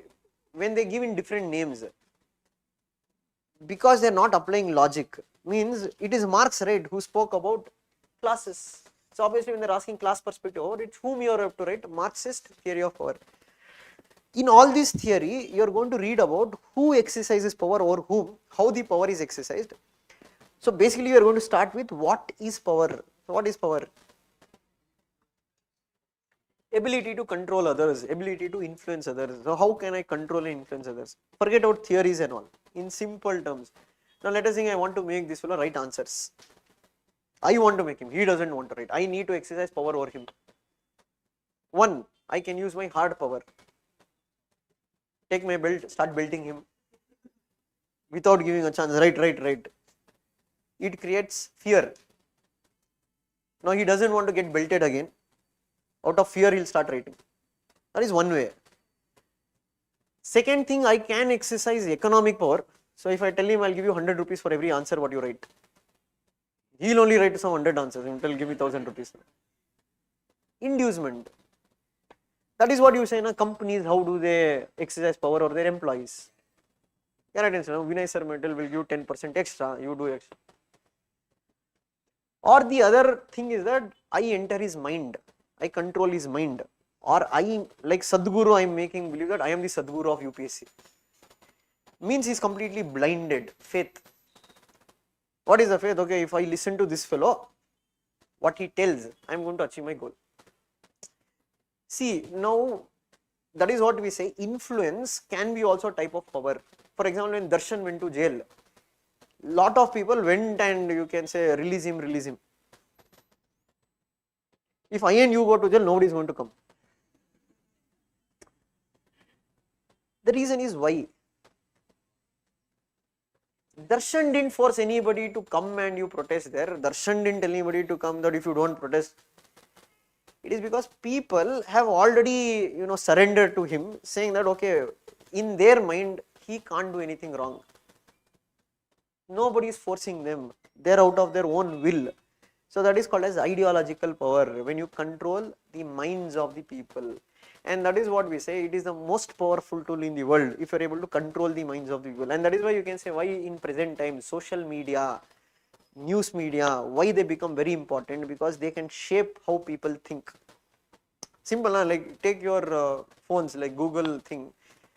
The moment you speak something, next moment it appears on your search index. It reads, it can listen. And that is why I think in Ajit Dol, in one of his recent interview, he said, I don't use any kind of phone, not even a simple phone. Because he told everything is compromised. So obviously you can say you can shape people's mind. You can exercise power over people without they realizing that power is being exercised. That is what Gramsci also spoke about, hegemony. You will never feel that somebody is controlling you, but you don't realize that you are being controlled. So for example, let us take now America. In that regard, it exercises a lot of soft power. Hegemony. McDonald's is an American company. So you can say even in Russia, which is America's one of the strong rival, McDonald's is highly famous. Or let us say when you look at Hollywood in that regard, when you look Avengers series, you have this character called as Captain America. So Captain America largely works in a mechanism, he is going to save the world. You don't have a character called as Captain India, you don't have a character called as Captain China, right? Or even when you look at what you can say, Iran, should they have a nuclear bomb or not? How many of you say no? Okay. America, who has a nuclear bomb, bombed them. So can America have a nuclear bomb? So can India have a nuclear bomb? No, it is yes. Why in the case of no? It is because it is the image what you build in other people's mind, America has built an image among people saying that it is the savior of the world and America is a very responsible nuclear power. That is not the case with Iran, and how they can do it? Through control of media. Right? Media is what you see on TV, that is what gets into your head. Obviously today we can control you how you think. So for example, let us think, now I ask him, tell me your opinion on political science class. First he'll tell few positive opinions, then he'll start telling negative. I cut it short, I'll put in this thing, my Twitter page. No, that is how every day I do it. I'm not telling I don't do it. If you follow me, I keep posting every message. Why do I do it? Constantly create an image in students' mind. No, I am very relevant in UPSC. So, tomorrow you might blindly join my course without me forcing you to join it. Why? Because you have blind trust, saying that okay fine, it is going to work out. That is only what we call as ideological power, power of ideas. And that is why we can say why certain ideas are so powerful. Even today, if you take, nobody has the guts, I am telling you, nobody has the guts on media, on official terms, to either openly criticize Gandhi or Ambedkar. I am not telling unofficially, you don't take into accounts non-serious people or those who are not in official positions. Show me any one person who is in official position has the dare to criticize either Gandhi or Ambedkar openly. They can't do it, they won't do it. That is the power of an idea. Both have passed away long back, but you can say still those ideas remain very strong. Okay, regarding Gandhi only, okay, we refer him as Mahatma Gandhi. But in reality, who knows whether he is really a Mahatma or not? How do you know he is a Mahatma? It is to history books, what you have read. Get a mind. So obviously, let us think now coming generation, now next few generation, I will control the syllabus books, I will add my name into it, saying that Nikhil Gowda is the star of UPSC, he has changed people's life. Every year people start reading about it. By next 70 years, now that's a theory, that's a theory. See, now some might be shocked what sir is telling Gandhi. No, everything is a theory, everything can be built. See, I am not telling Gandhi is not Mahatma or etc. But I am telling it's an image that can be, for example, you can say Ambedkar and Gandhi had differences. Ambedkar himself did not consider Gandhi as a Mahatma. It's a live BBC interview, which if you want to go check on YouTube. It's a live BBC interview, the last interview given by Ambedkar before his death. Clearly he tells in that interview, I don't think Gandhi is a Mahatma. And they'll ask him a question saying, why don't you think he is a Mahatma? Then why is he so popular? He tell no, if you keep printing a person's image on notes, if you keep celebrating Gandhi Jayanti in every textbook you enter it, of course that fellow will remain, relevant. That's what I told. This is all about different views. I am not telling Ambedkar is correct or Gandhi is wrong or etc. I am telling everything. There is a theory I told now, postmodernism. What postmodernism says that there is no truth. Everything is what you believe is the truth. There is no absolute truth. Truth cannot be discovered at all. So take 1857 revolt. Some called it first war of Indian independence. Some called it Sipahi mutiny. Some called it revolt. What is it? Is it a revolt? Is it a mutiny? Is it a first war of independence? Or is it a war between the barbarians and the civilized? Every person gave his perspective based on his own view. Like British told it's a war between barbarians and the civilized. They referred Indians as the barbarians, civilized as themselves. Right? Savarkar called it as the first war of India's independence. You had R.C. Majumdar who called it as an 1857 revolt. Got the point? So that's what we say, there is nothing called as the absolute truth. Absolute truth is relative. It is undiscoverable. So one way you can build ideological hegemony is to build ideas in minds of people, and how that can be done? Through control of textbooks, to control of media, to control of image building. That is why that is very powerful. without the person knowing that he is under the influence or he is being controlled, you are exercising power. In hard power, I need to hit. When I hit him, he will develop some kind of hatredness towards me. In soft power, as long as I don't pay him, he is not going to work.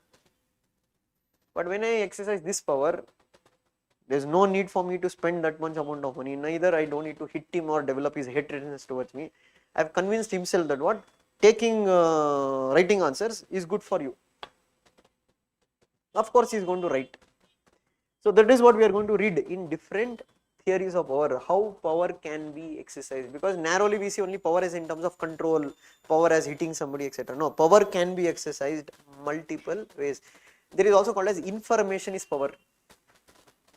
Information can be also power. How? How information can be power? You will exercise power only. Yeah, one way you can say. So, for example, let us take as an argument, you are part of the Council of Ministers. You are part of the Council of Ministers, Cabinet. Cabinet members take oath of secrecy.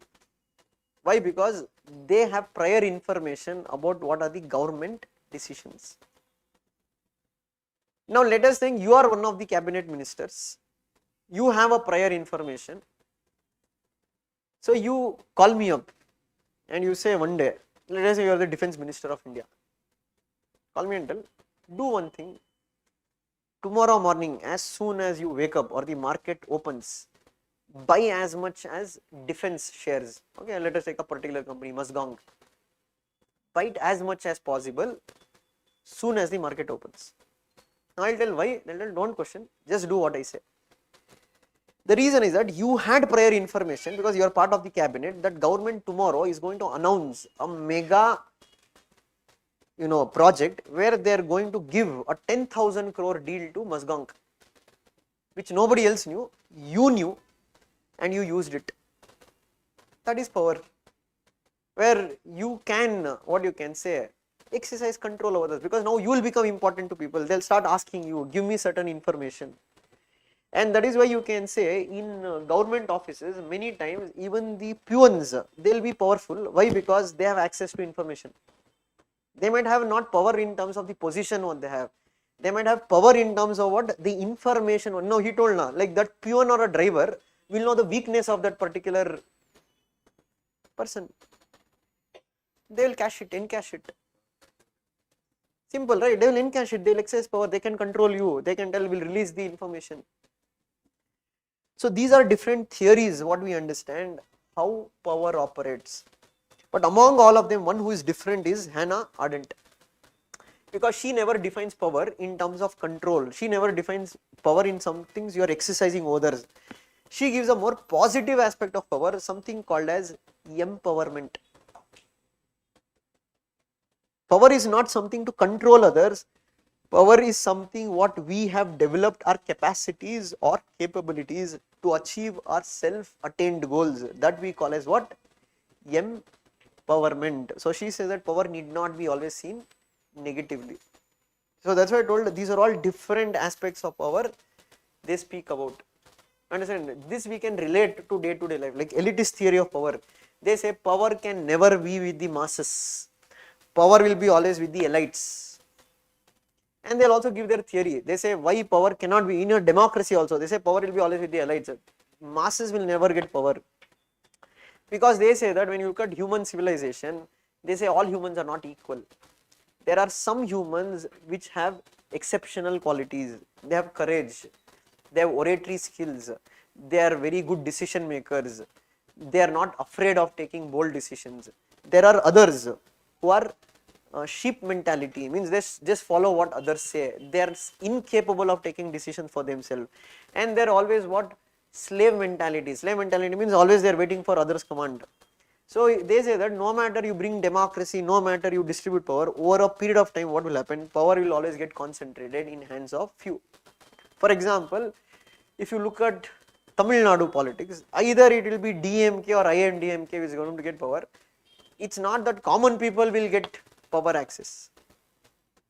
Again, it's not always that common. You take JDS as a political party. So beyond family, there is nobody you can think that who can exercise the power. So in a way, power is always concentrated in hands of few who are the elite in the organization. So they say it's a myth saying that power can be even devolved to the last person. That is why the theory is called as what? Elitist theory. But they give you explanations. Okay, for example, they say when America bombed Japan, that is Hiroshima and Nagasaki, right? Right? Japan is the only country in the world to have experienced a nuclear weapon. The question is that who decided that Hiroshima and Nagasaki should be bombed? Is it the people of America or was it the government of America?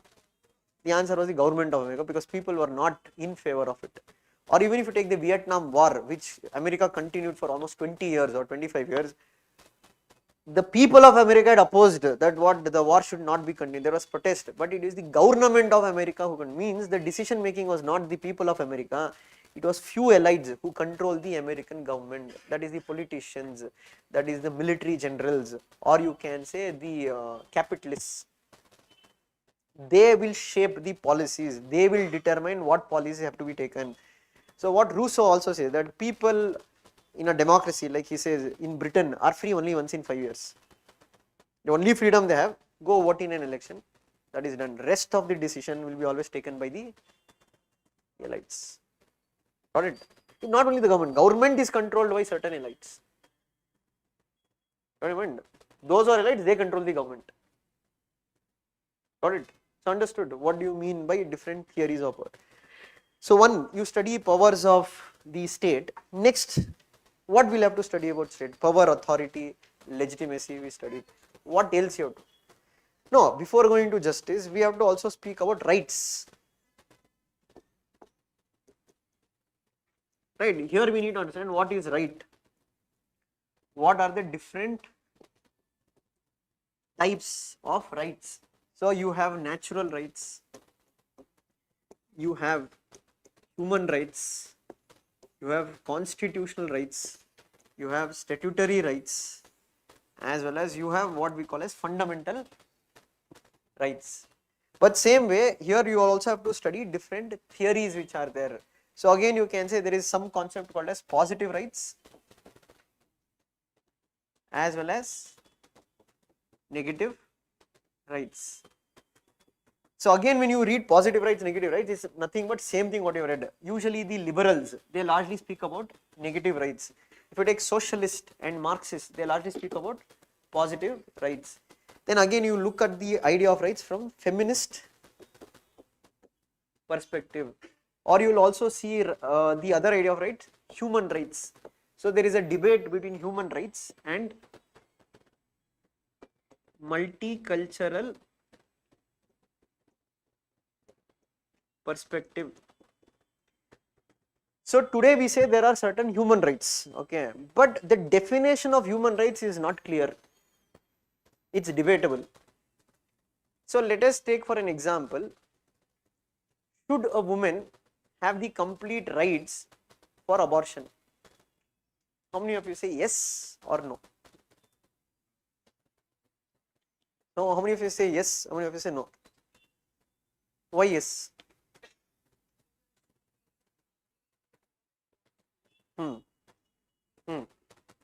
Okay, she is saying it's her body, it's her right. Okay, from that point of view, don't you think that fetus has a right? So who told human rights should be given when the moment the baby is born? Fetus is also living. This does not have a solution or a definition to it. It's debatable. Debatable in the sense where exactly human rights starts. Does it start at the stage of fetus or does it start at the stage of child being born? That is one debate. Or second debate, we can say that should death penalty be abolished or not? How many of you say death penalty should be abolished? Okay, how many of you say death penalty should not be abolished? Why?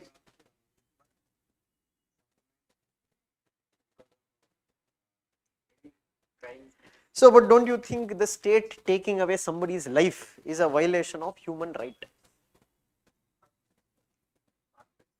Okay, put them under life imprisonment. If they are harming others, put them under life imprisonment.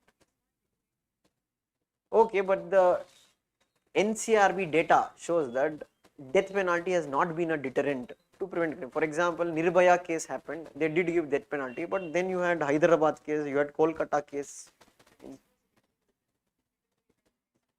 And don't you think state taking a revenge against an individual is eye for an eye makes the whole world blind? The question is that who is to decide it is that, for example, in India, there is rarest of rare doctrine. So who decided that comes under rarest of rare? But what if there was another set of bench who would have felt the other way around? Maybe any constitutional bench can be overturned by a 5-bench judge if it is a 7-bench judge. For example, let us take the constitutional bench of India. Way back then, they had declared that when you put a case against an MP, it does not come under the ambit of Prevention of Corruption Act. But recently there is a 7-bench judge which overruled it and say that no, we can put a criminal case.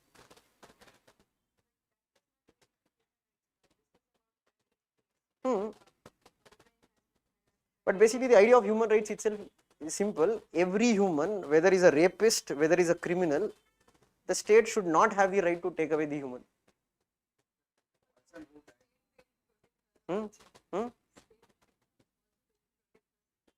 So you kill somebody else and that will justify it.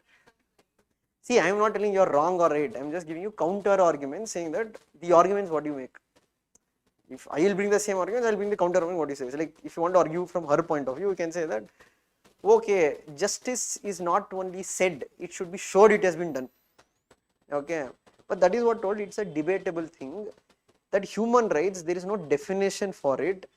So the question remains, do terrorists, do rapists, or those people who have committed heinous crimes, do they deserve human rights? Now the question where it will come up is that there are cases where military units have also committed the same crimes. Now will the same law apply there? So there is protection. You are understanding? So human rights is a very debatable thing. So we exactly cannot determine what exactly is human rights. Or the other idea is that now this idea of human rights is largely emerged from the Western countries. Okay. Now what many Asian countries, like you take the former Singapore PM Lee Kuan Yew, he said that human rights are based on Western values, they are not based on Asian values, because he says in Asian values there should be some degree of force that can be applied on individuals. It's not like Western countries because both societies are not same. So for example, if you take in Kukke Subramanya, there is a community called as Malekudiyas, and they perform a ritual called as what? They Madesnana. What is Madesnana? They roll over the eaten banana leaves of the Brahmins in that regard. Now, is it right or is it wrong? Kannadadalli enji lele of the Brahmins, they will roll over it. It's a ritual they believe. Is it right or is it wrong? How many of you say it is wrong? How many of you say it is right? No, the point is that when you say human right also includes your cultural rights.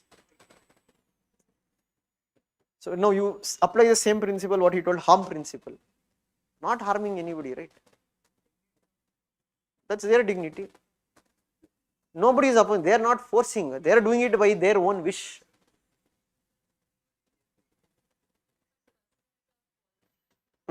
See, if you go into that target, they will also tell tomorrow, stop wearing this thread. Why are you wearing this thread? They will tell, why are you wearing burqa? Don't wear burqa.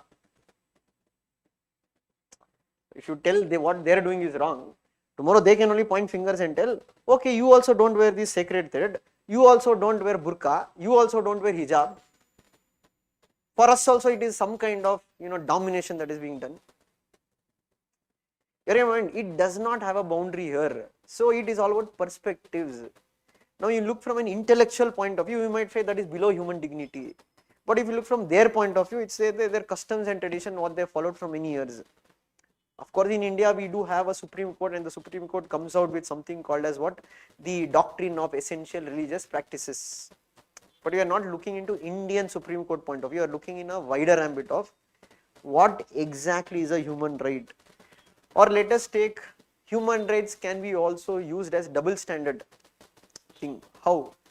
For example, let us take that now Palestine issue is going on. Now the whole world is concerned about the Muslims in Gaza. There are also Muslims in China called as the Uyghur Muslims, who have been brutally ill-treated by the Chinese government. But how many protest march are there against them?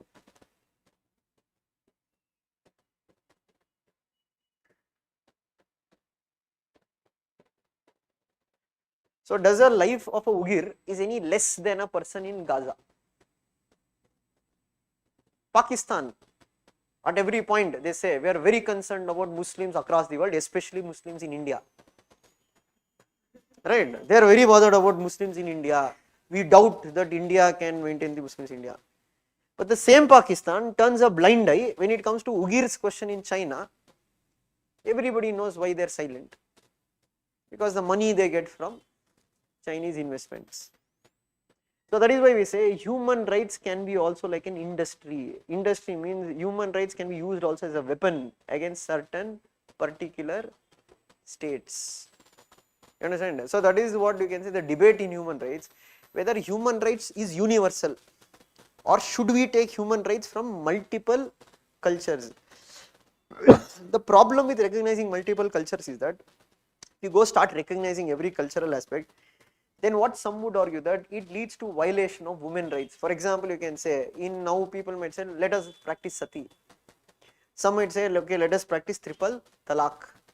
Okay, in African societies they might say forced female genital mutilation. It is part of our culture. And that is why you have a scholar called as Pratap Banu Mehta who says that you can recognize different cultural rights as long as they don't impinge upon the idea of equality and human dignity. So if there is any cultural right, you see that it's violating equality or human dignity, that will not come under the ambit of human rights.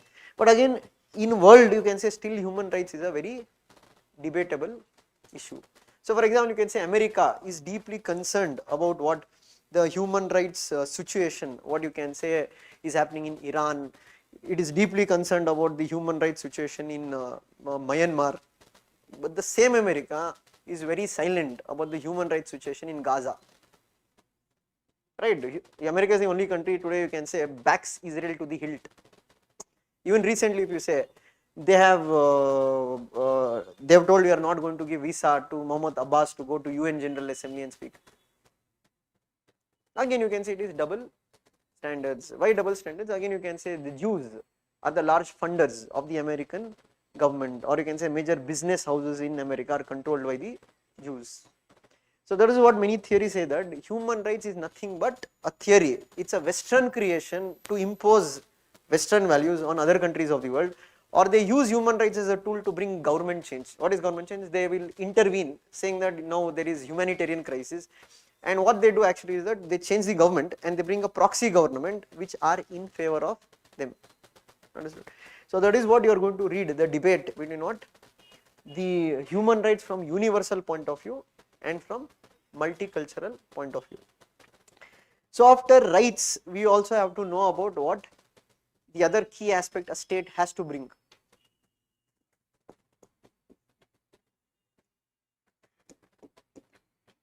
Equality. Okay, there can be different theories of equality.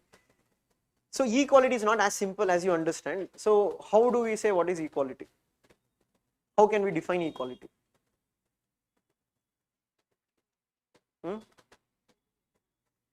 Okay, treating everybody the same. Equals and equals. Okay. Okay, so you say there is something also called as equity. Okay, whether it is equity or equality, we are making people equal in what terms? Equality of what? Social economy. Social means like what? Is it money? Is it land? Status? Okay. Dignity. Now what each one of you told, that itself each theory. Some speak about equality in terms of money. Some speak about equality in terms of capability. Some speak about equality in terms of dignity. Some speak about equality in terms of rights that are distributed. Yeah, dignity and respect, one and the same. So equality is a very debatable thing. There is no one idea of equality. So you can say if you make people equal in terms of resources. What is resources? Now everybody in this class will be given a same set of book to read and prepare on. But let us think 30% of the class, they don't know English. Then there is no equality there. Why? Because they are not having equal capabilities. So equal of dignity is brought by Gandhi. He says you can never make people equal in terms of economic terms. A lawyer will always get paid higher than a sweeper on the street. But what Gandhi says that, but the way a lawyer is treated, the way the sweeper is treated, they can be treated same in terms of dignity. He speaks about dignity of labor. So the entire equality chapter, we are going to study about different theories that how we can bring equality. How we can make equality, what are the different ideas of equality, and each idea will criticize the other idea, saying that what are the shortcomings of it, or how this idea is a betterment of that particular idea. Got it? Same way, equality should lead also towards what? The idea of justice. So in simple terms, justice means nyaya. What is justice according to you? Every day we'll use the word, I want justice. Okay, what do you mean by you wanting justice? Problem and solution. Oh, like, yeah, what is the justice? Like what kind of justice you are looking for? He or she deserves it. Okay. So let us take for a classic example. Let us take there is one flute. Hypothetical situation. One flute, only one flute. There is no other thing to it. Means you can't say that, sir, I'll break the flute, I'll create. No, there is only one flute. It can't be broken, it can't be done anything. There are 3 children asking for that flute and you are the judge. You have to give it to any one of them. You can't share, you can't tell on this day. You have to just give it to one of them. Child number A, his argument that why he is asking the flute, I made the flute. It belongs to me. I should get it. B says that he might have made the flute, but he does not know to play the flute. I am the only person who knows how to play the flute, so it should be given to me because I can utilize it better. If you give it to him, it will be waste. C says that that fellow knows how to make the flute, this fellow knows how to play the flute. I don't have anything in life. The only thing I can find something I can attach on this flute. To give that flute, I need it a lot. Let us think you are the judge. Whom will you give the flute to? Now you have to give justice. I don't know, hypothetically, you cannot tell I'll bring one more flute, I'll give them money. No. Plain and straight away, that flute should go to any one person. Why? So, oh, but you can't make one more flute. No, there is only one flute. That's a hypothetical situation.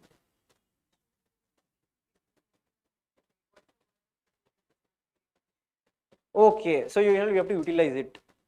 Maximum good for maximum number. Same scenario for you.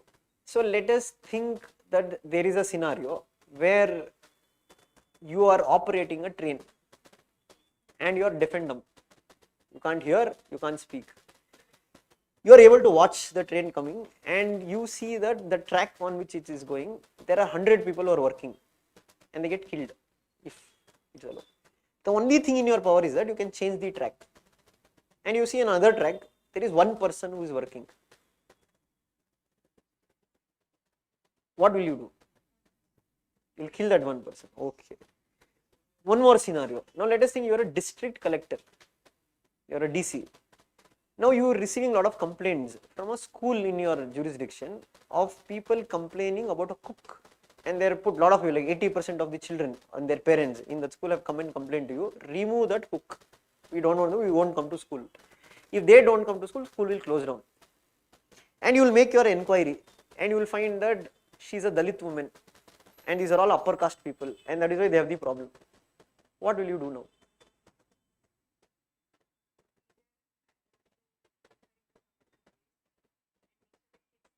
There is no other option. You fire her or you keep her. No, you have to tell the decision. The reason why I asked is that justice is not the same in every situation. It changes according to situation, it changes according to context. What is right or what is wrong can't remain constant. So that's why I asked for two cases where you can use the utilitarian logic of solving the problem. But in the third context, what I told, it is not morally acceptable to take that decision. Why? Because it is not right, even though it is going to satisfy the maximum number of people. You are getting the idea? So there is no solution for this problem. That's the answer.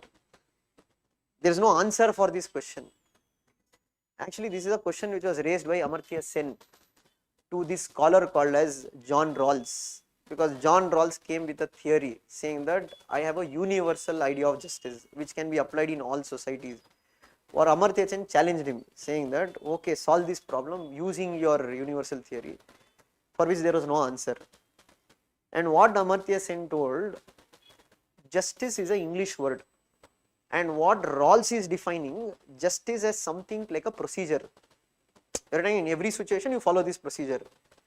He told it can't be followed like a procedure. Justice is more action oriented, means it will change according to situation to situation. And he told what Rawls is telling is not nyaya, it is niti. So what this Rawls he told, when you look Indian thought, we don't use the word nyaya alone, we use two words, nyaya and niti. They are different. So if you take Mahabharata, when it happens, when Arjuna will be under crisis of fighting the battle against Kauravas, because he will tell it is not niti, it is not the procedure, I can't fight my own brothers or I can't fight my own guru who taught me to fight the battle. But Krishna says that you can't always follow the procedure, certain times you have to break the procedure for upholding dharma, and that is when he says take up your arrow and fight. And that is what Amartya Sen uses that corollary to say that justice is not a procedure, justice is more action oriented, justice changes according to time, justice changes according to situation, justice changes according to people whom we are dealing with. So when we look theories of justice, there are multiple theories of justice, and that's why whatever you read in equality, same to same, but we are now connecting to the idea of justice. Which idea of equality will lead to justice? So now what she told in first two cases it will apply. You can go for a utilitarian way of solving the problem, but you cannot solve all the problems in a utilitarian way. Why? Because some problems will also raise the question of morality. Actually even Rawls actually spoke the same. Rawls actually gave his idea of justice to counter Jeremy Bentham, because Bentham was the person now who spoke about utilitarianism, maximum good or maximum number. That is when Rawls questioned it, saying that you can't always go by maximum good for maximum number, because he told there is something also called as morality and ethics. See, if there is no morality and ethics, justice is just a procedure. What is a procedure? Let's do good for maximum people. Let us think all are sadistic. Internally we will get joy if I hit that fellow. No, this you can take in Roman Empire, Gladiator movie when you have seen, when they'll make a prisoner fight a lion, which he can be killed in that fight, but all of them will enjoy that. The question is that can that be justice? Because maximum number are enjoying the maximum number of things. So we cannot decide everything just based on utility. Certain things can be useful, but we will also have to be conscious of the fact of what values we are going to break. So her answer in ethics paper, she can never write saying that no, I will do it. Her answer will be that what? Here I am not going to fire her. The reason is that had they asked, she is not cooking well or she does not have the cooking skills, that's a valid ground to remove her. but the asking is based on her identity, not her own capability. And today they will ask her, tomorrow they will change the teacher. And this is actually a real case study of in I think Bihar or somewhere where the DC, what did he do was that he only went to the school and he started consuming the food, and he was able to convince people, or what we call as persuasion, ask tahsildars, AC revenues all come to the same school and convince, and over a period of time students started coming back to the school. Got it? So what you read in theories of justice here, you can also employ in ethics paper. Okay, you will be reading about different scholars here, Rawls, Bentham, Michael Walzer, okay, Gandhi's idea of justice in that regard. So that is what you are going to read in this topic. And the final topic here we are also going to read is something called as democracy. Here we are going to study the different models of democracy, representative model of democracy, participatory model of democracy, what you can say, elitist theory of democracy, Marxist idea of democracy. So we need to study how each model works, and again same thing, you have Rousseau, you have Plato, because Plato was a critic of democracy. Greeks, though there was democracy, Plato and Aristotle both considered democracy as an not a perfect form of government. Okay, that we'll understand once we read them. So you can say that they told democracy was the root cause of all the ills what was happening in Athens at that point of time. And that is why we say that even on democracy, different people have different viewpoint. You take Winston Churchill, what he says, democracy might be the worst form of government, but it is the best until you have an alternative. So he says democracy is not perfect, but you can say there is no alternative to democracy. Here you are also going to read about the debate between Amartya Sen and Lee Kuan Yew. Okay, that is democracy and development. Lee Kuan Yew is of the view democracy does not lead to development. Democracy is a hindrance to development. But you have Amartya Sen who argues that this Lee Kuan Yew's thesis, what is there, it is not scientific. Because what he says that, he says see India and China, and he says look at China, how they have prospered today, how developed they are. Why? Because China didn't go for democracy. China went for one single party. They went for authoritarian type of government, and that is why look at China's economic growth. And he says that India followed democracy. That is why China's economic growth was same in 1970. But today you can say China's foreign exchange reserve is almost 3 times or 4 times that of India's foreign exchange reserve. But what Amartya Sen says that this is nothing but a thesis which is not done any kind of scientific study. So he told, I can also give you 100 examples. North Korea, why it is not developed? If you use the same logic, if authoritarianism can lead to development, why North Korea is not developed? And he says there is a small country in Africa called as Rwanda, which has one of the fastest economic growth, and it's a democratic country. Or he says if you take Kerala in India, it has one of the best human development index comparable to the Western countries. So what Amartya Sen, he says that this is a misnomer, that what democracy and development don't go hand in hand. Lee Kuan Yew was a dictator, and that is why he gave that theory to justify his own rule in Singapore. But what Amartya Sen, he says that there is no debate between democracy and development. He says development has to be democratized. And he's written a book called as Bengal Famine, where he has given scientific data to show that in those countries where there is no democracy, famines are likely to occur 4 times more than a democratic country. Why? Because in a democratic country, public opinion is so strong that governments cannot be irresponsible or turn a blind eye. And that is why he says in Chinese history, if you look at, they frequently faced famines. Or when India was under British rule, frequently it faced famines. Famines were not natural, it was all man-made because of lack of proper management. So that is what we are going to read in this particular topic. I'm just telling like trailer. Okay, this is not the end. So you don't think only this much is there. Okay, we need political science. I'm just giving sample examples of what you are going to read in this particular topic. So this will be the syllabus in part A. So for part A, there is no additional reading that is required. Class notes, what is provided, you have to go through it. Maybe I will recommend few reference book. Reference book in the sense, once you read the class notes, if you want to make any value addition, then you can read them if required. Not the holistic book, maybe selected topics. The other thing, make it a habit of reading editorial pages on a day-to-day basis. It will help a lot in political science to bring different perspectives in your answer. And those who have not at all read political science, start with reading NCERT book, that is 11th and 12th. Got it? Rest, don't worry about tests and all for now. Just focus on attending the class and the PYQs, what we'll solve in class itself. So when we give a PYQ, one of the advantages of attending offline will be that it will be more interactive. Means you can share your ideas. That is how knowledge will grow. Knowledge will not only grow by listening to what I say, because different people can give different inputs. And that is actually, if you see Insight's growth story, has been always through these mechanisms we have got ranks. We have not only got ranks through classrooms. So even if you go back when Vinay sir initially he got ranks, it was through what? Core batch. Okay, and what was the idea of core batch? It is nothing, no teaching there. It is more about discussions. It is more about writing answers, creating a common platform where people with bright minds can come and discuss their ideas. But somewhere down the line you can say that has died down. Means people are not more, they're more into what, will come to class, will listen to class, will take down notes, will go back home. Okay, or some people unrealistic, what? So tell me an option which is small and it is scoring very high. Tell me an option which is small, which is very easy and it has to score high. So nothing exists like that.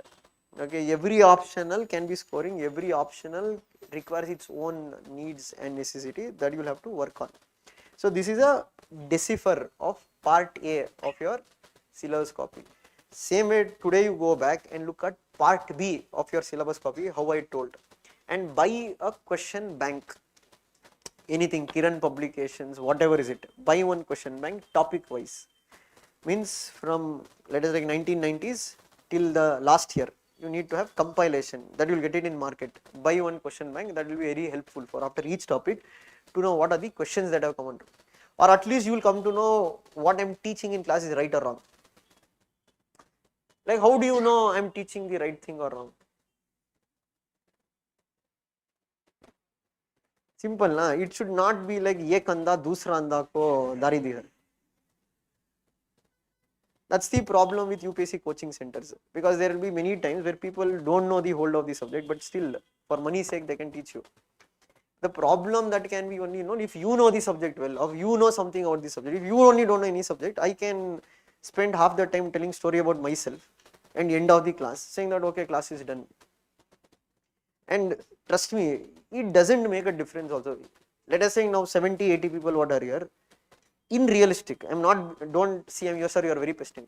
In realistic, maybe 10 people will write means. It's not a reality that who is the 10 you can decide. So I want to be. But it's too idealistic saying that 80 members in the class are also going to write mains. Only those 10 who write mains, they'll understand actually what was required for mains.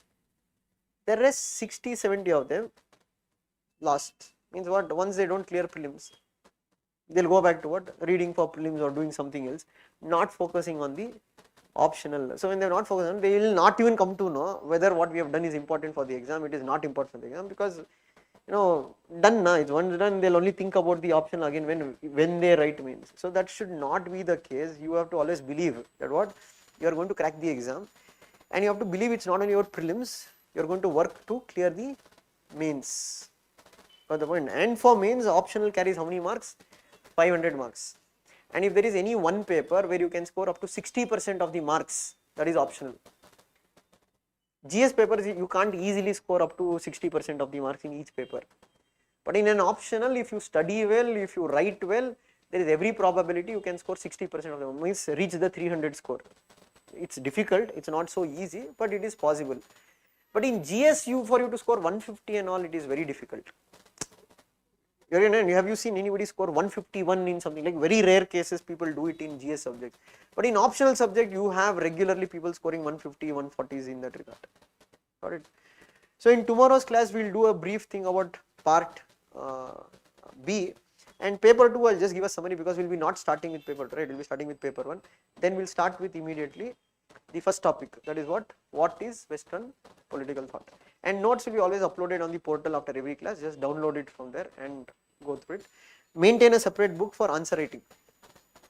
Okay, so whichever topic we complete, we discuss, you make sure you write an answer. So that will be discussing the class itself. Got it? So again, we'll meet tomorrow.